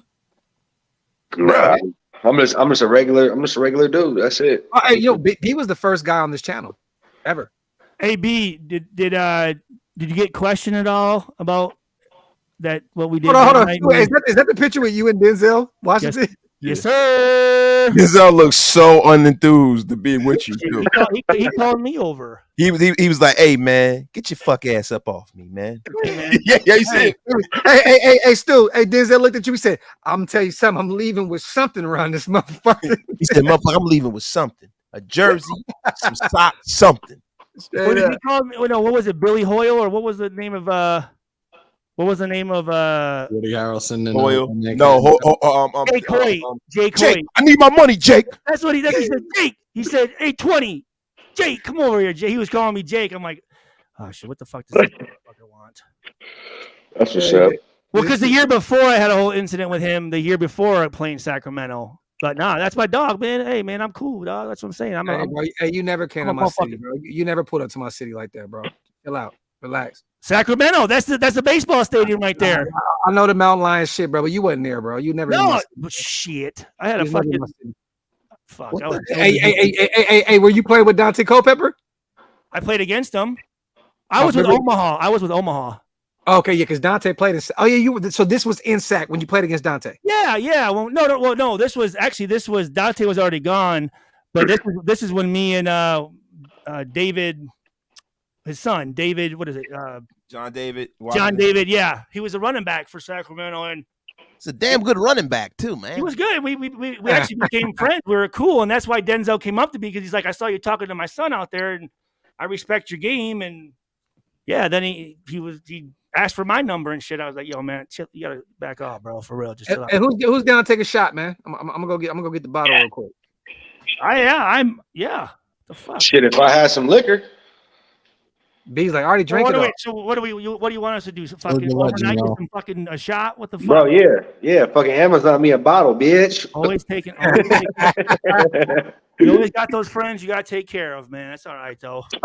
Get the fuck out of here, Stu. See, Stu? Hey, every time you come to Vegas, I'm always the one plugging you in with my resources. All right, let's not forget that. Yeah, I'm saying from that night we're cool, right? No one ever found that shit. Nah. Pause, bro. What are you talking about? Hey, they didn't find. You know me? Huh? B, you know what I'm talking about, dude. We're good. Pause, bro. Pause. All right, hey, just continue that act when the DA's talking to you, all right? Because you're making me really believe that you don't remember. Yo, and did I tell you guys they were fucking with me all night, but they were talking, bro. And Stu would be like, yo, Graphk, wake up. And B be like, yo, leave big bro alone, though, for real, though. And then B would look at me and be like, yo, big bro, what's up, though? Trying to wake me up all night. I'm like, y'all leave me the fuck alone, bro. Like, leave me alone, bro. So glad I we have just my room. wanted to bring you in the comment. We tried to get wasted and hammer up, but they wouldn't wake up. Yeah, none of y'all was trying to wake up. No, I was hiding. I saw y'all. I was up all night, throwing the streets. That's why we were rolling the streets. I'm telling you, when we I hid when I heard y'all talking. I said, I'm going to sleep. I'm we not made some fucking- good connections that night, for real. Yo, hold on, Scott, hold on. I met Graphk when I drove him and his brother and their wives, picking them up when I was doing Uber in Vegas. He was there filming Soul Nation, picked him up at the bar behind the Cromwell. That bar is fucking the fucking stage door, bro. He's talking about stage door, whoever that is. Oh shit, bro. So you picked up me, Soraya, B, and Tiff. When was that? Oh, Soraya. Yeah, that's not my wife. That's for sure not my wife. No, that's my wife's best friend. Damn, B, why'd you have to throw her under the bus so bad? First of all, No, she's cool people, but that's just not my wife. She must have hurt you. That's no. pretty First of all, let me tell y'all something. Soraya is beautiful. Okay. Yeah. No, she's pretty. I seen her. But just She farted. put it on. Hey, she put it on my. No, we're not doing that. Oh yes, we are. Yes, we are. No, if you do that, I will never hear the end of it. So we're not doing that. B, it sounds like you had She feelings. put it on the $700 piece. Hey, we're not doing that, B. What was that? He said it's okay, baby. Everybody farts, baby. Everybody farts. What? No, y'all don't know. Y'all don't know what happened. That's fucking gross. What the fuck? That is seriously gross, man. Swirly God. That's crazy, Scott. This is a small ass world, bro. Small ass world. Hey, but bro, real shit though. It's been bugged out, man. Like, cause I don't really fuck with people like that a lot of the times. It take me a long time to get cool with people. It's like immediately, as soon as I met y'all, The fuck is my video? it was just like, damn, yo, these dudes is cool as a motherfucker. We had such a good time, bro. I fucking hate Brandon, bro. Yo, bro, you remember we were hanging out on Fremont? Yes. We was hanging out on Fremont. We saw that lady with them lazy ass titties. Oh, hey, The orangutan, bro, orangutans. they was tired as fuck. They was tired like wasted a dinner. They said, It was funny. Hey, wasted seen them lazy ass titties and passed out at Denny's right after that. Right. That's a fact, bro. Hey, I love all you guys. I'm gonna tell you this: the dude that can hang though was Brandon. Every time, that's my road dog, bro. We ain't trying to say hang with that. y'all. Yeah, I'm but just then, saying. hold on. First of all, I'm just saying, man. Hey, B's. But, Yeah. bro, y'all the only motherfuckers that be Shout on out some to Stu. extracurricular activities. Fuck out Shout of out here. to Oh, man. Hey, B. Hey, I know. Hey, but it ain't even about the extracurricular activities. I be No. up all night. It's Bro, Vegas. y'all City don't sleep. extracurricular activities, motherfucker. Hey, it's us all old right. men. No, I get it. No, some people just that's not their style. That's not how they can't. That's all right. Yeah, Envy, her nipples was definitely tucked in her pants, bro. Fact. Yo, listen, man. Them titties had a long ass story to tell. Long. Ooh. Long. She had rug burns on the bottom of them titties. Who is this? Who are we talking about? Some chick we saw at Fremont. Fremont with really lazy titties. Oh, they were hanging out. Oh my Them god. shits were like an old ass muffler, bro. Like two mufflers. Them shits was just Them whistle tips. Woo woo. Them just like ears on a hush puppy. woo woo. Them bub rubs. Yeah, hush puppy titties, yo. Hey, yo, you know Stu was in Oakland when he said woo woo. Oh Hey, yeah. you Hey, don't want to it's go like into an the alarm country. clock. It's only in woo woo. Hey, Let me see, Graphk. I asked you if you were a fan. You said no. You're a Raider. Oh what's yeah, that? that sounds about right. He said, "Are you a Raider fan?" I said, Oh, "No, I am a Raider." Yeah. Sounds about right. Shout out to LA. He said, "Are you guys going to Mitch's?" I'm in Atlanta, man. I'm not gonna be able to make it. But what I'm trying to do is I was trying to put the show together with Illuminor and Mitch. Prior to that, I wanted to do like a weigh-in show. You know what I'm saying? Where we just talk about the event on Saturday. I'm still trying to put it in play, you guys. So stay tuned. But we won't be out there. Out of Western Pennsylvania, weighing 155 pounds of sugar slacks. Get over Mitchell Renz. Mitchell Renz. Weighing in at 596 pounds out of London. And weighing Starting in right at tackle. 396 pounds. Starting right tackle for the Las Vegas Raiders with his Cro-Magnon forehead. Give it up for Tremaine Illuminor. Yo, Oh, man. we definitely going to hell, and we're definitely getting canceled tonight. Not tonight, but tonight. hey, hold on. I'm gonna dip back out and come back in. I think my camera. All right. What happens to? I just want to leave. Don't repeat that because you're gonna get paused. I'm gonna leave and come. Hey, back I'll just say in. that. I'll just say that's what she said a couple nights ago. You know. What? What? That I'm gonna what? What'd I say? Mm-hmm. Somebody farted. Yo,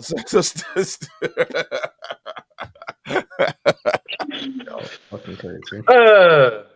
Hey, yo, Jermaine Illuminor's never coming on the show because I just made fun of his forehead. I'm sure it's the first time he's not.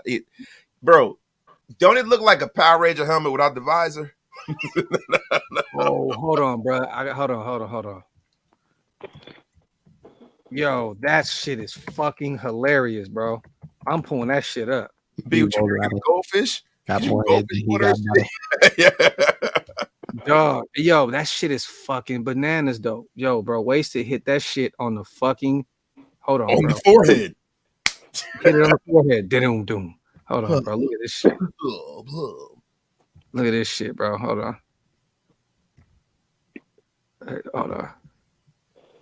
This shit is wild. He said, "Take the visor off, bro." Y'all stupid. Y'all stupid, yo. Yo, Jay, Go ahead. Go ahead, bro. All right, go ahead. Hold on. Stu's in the building. Okay. I will let him meet all of you. This is the best show ever. I'm going to the Raiders and Giants game. I'll be there, Laney. So pull up on us. Let us know. We'll be out there. I know for sure I'll be there. That was another one we were talking about going to. So we'll see. Shout out to everybody in the building. He said, Graphk, you already been canceled. This is facts, bro. Facts. I guarantee once this show is over, I'm gonna get the yellow dollar sign on this video. From what? What We're not gonna monetize this shit. Bro, we be talking too much shit. Y'all think the show? Hey, y'all think the show be lit? Y'all don't see us in person behind the scenes, man. We be talking that real shit. We didn't say anything bad. That part. It's to us today. Shit's regular. To me. You know what I'm saying though, but looking back though, I mean, what would it be? I mean, Oh no, it's light work. This is light work today. But shit, you know. Hey, Stu, you know what? I'm mad that we ain't get a chance to hang more in Vegas. Next time we gotta hang some more, bro. no, But, hey, hold on. Before we get out of absolutely. Let's make sure we get demonetized. Hey, Stu, you ever heard of Cincinnati bow tie? Oh, I don't want to. I really don't. hey, what was the other one? What was that? The Alabama what? The Alabama Pop Tart or some shit. The Alabama Hot Pocket, bro. Listen, Bro, that shit was so out of pocket, bro. That shit was out of pocket. And here's the thing, Wasted, and you'll get to know this, and so will all you guys. Like those weekends there's so much stuff going on. It's just before you know it, it's gone. You know what I'm saying? So I think I'm too wholesome to hang out with you, bro. Trust me. You know what me and B did that entire night? We just sat there and talked about relationships. That's what we did. I know. I know. I want to just say pause. They just drank a lot of coffee and just stayed up all night and just talked about relationships. We weren't even drinking anything. No, I think a couple Red Bulls. Shit, I had a Winston whiskeys. That's about it. Shit. Oh no, we were pouring some cocktails, but yeah, we were. That's that dude. Like Pause. What did I say? He said cocktail. When I come to you, I want some cocktail fruit. Now adults talk. I'm gonna go have a cocktail. What the fuck? Cocktail. Cocktail. Hell. Class you. See, y'all motherfuckers. I need to class you guys up a little bit. Hey, so Stu, back to the Cincinnati bow tie, right? No, so no, I don't want No, to. Some shit. No, bro, listen, because I know B hasn't done this shit yet. So like, this is some shit that. Like, Okay, so what it? Because I really don't even know what it is. Well, look, So what all is it? right, I'll give you a hint. Did you guys used to watch South Park? I know it. I don't watch. Did you used to watch South Park? Right? Back in the day. Back in the day, you remember Uncle Ned? Day. Remember Uncle Ned? That's No. like, yo, give me the. I don't.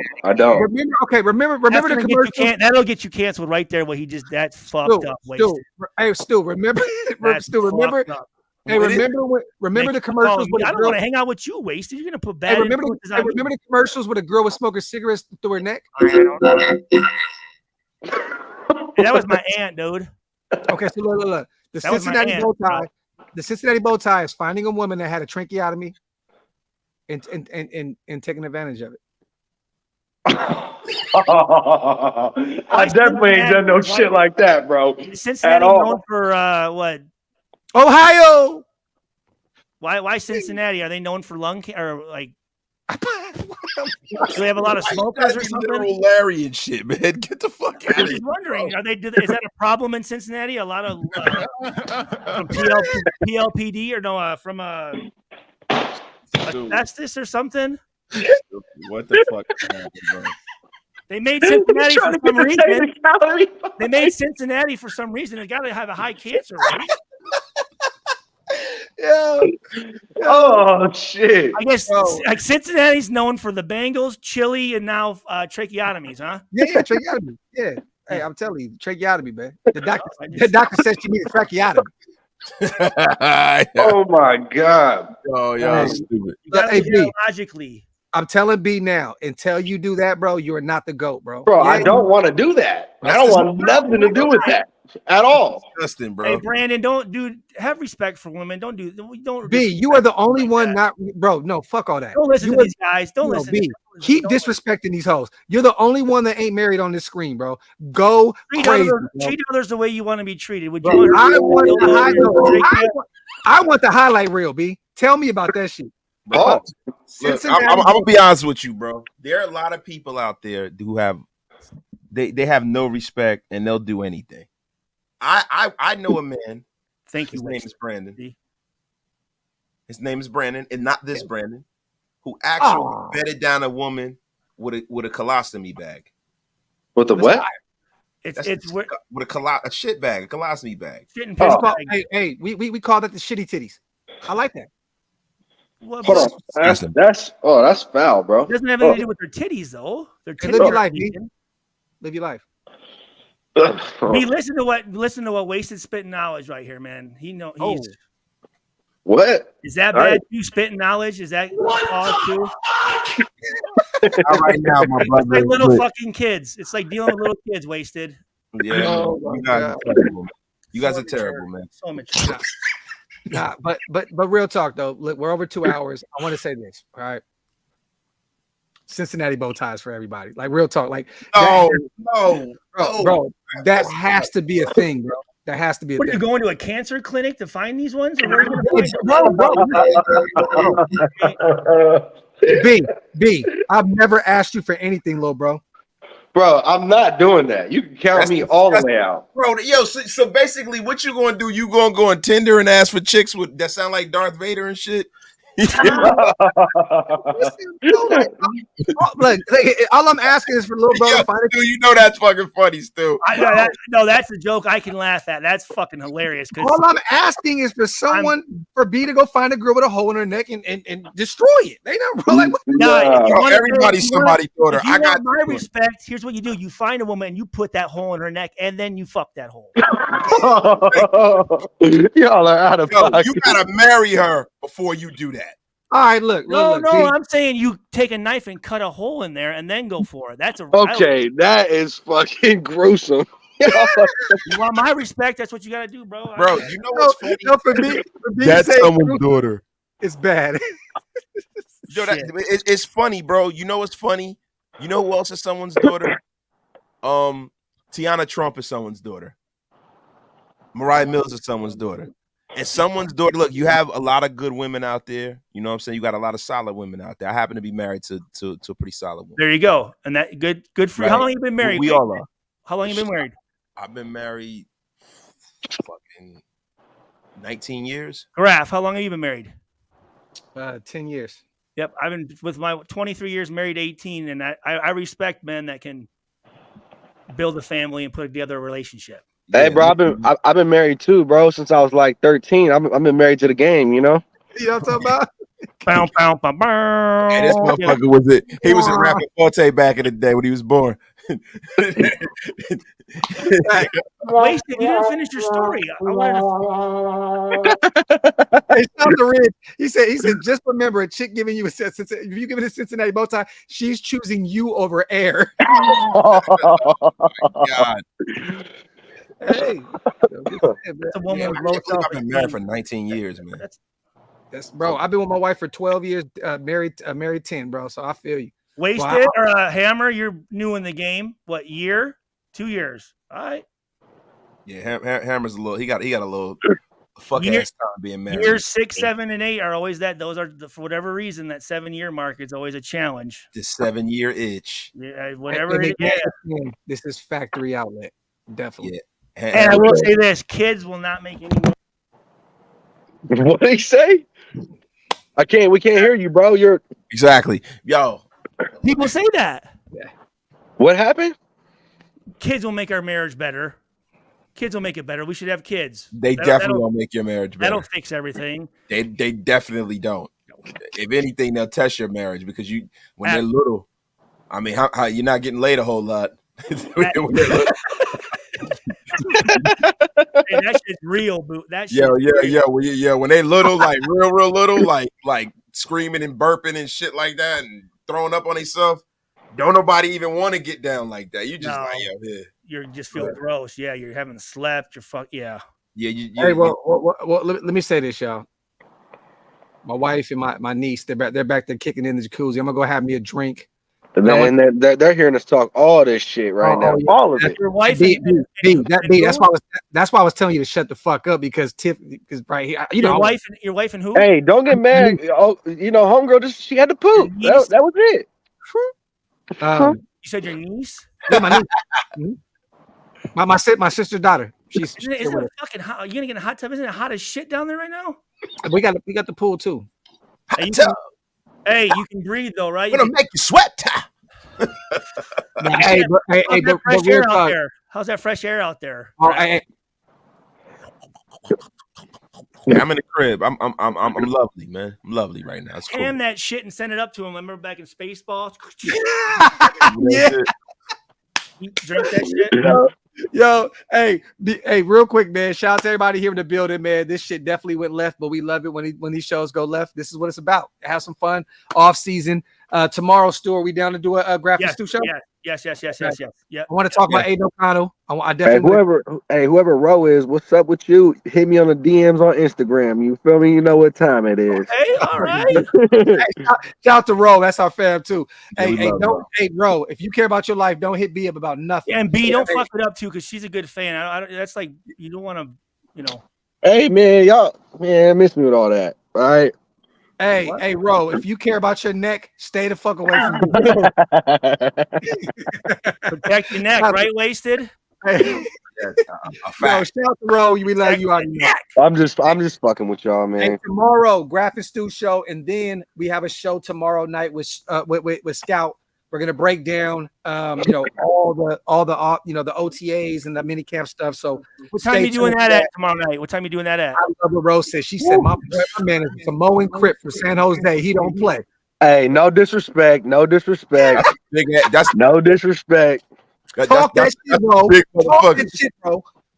Let's go. Hey, it's all fun and games till shit gets serious. Don't play.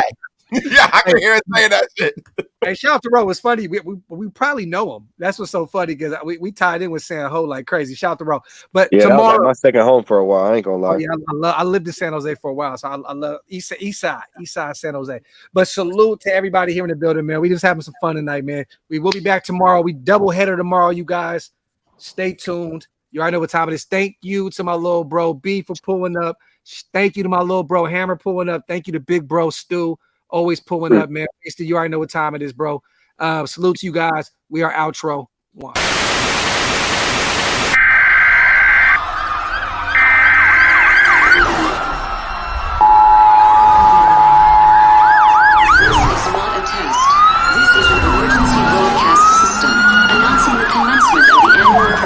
Sanctioned by the new founding fathers and America, a nation reborn. May God be with you all.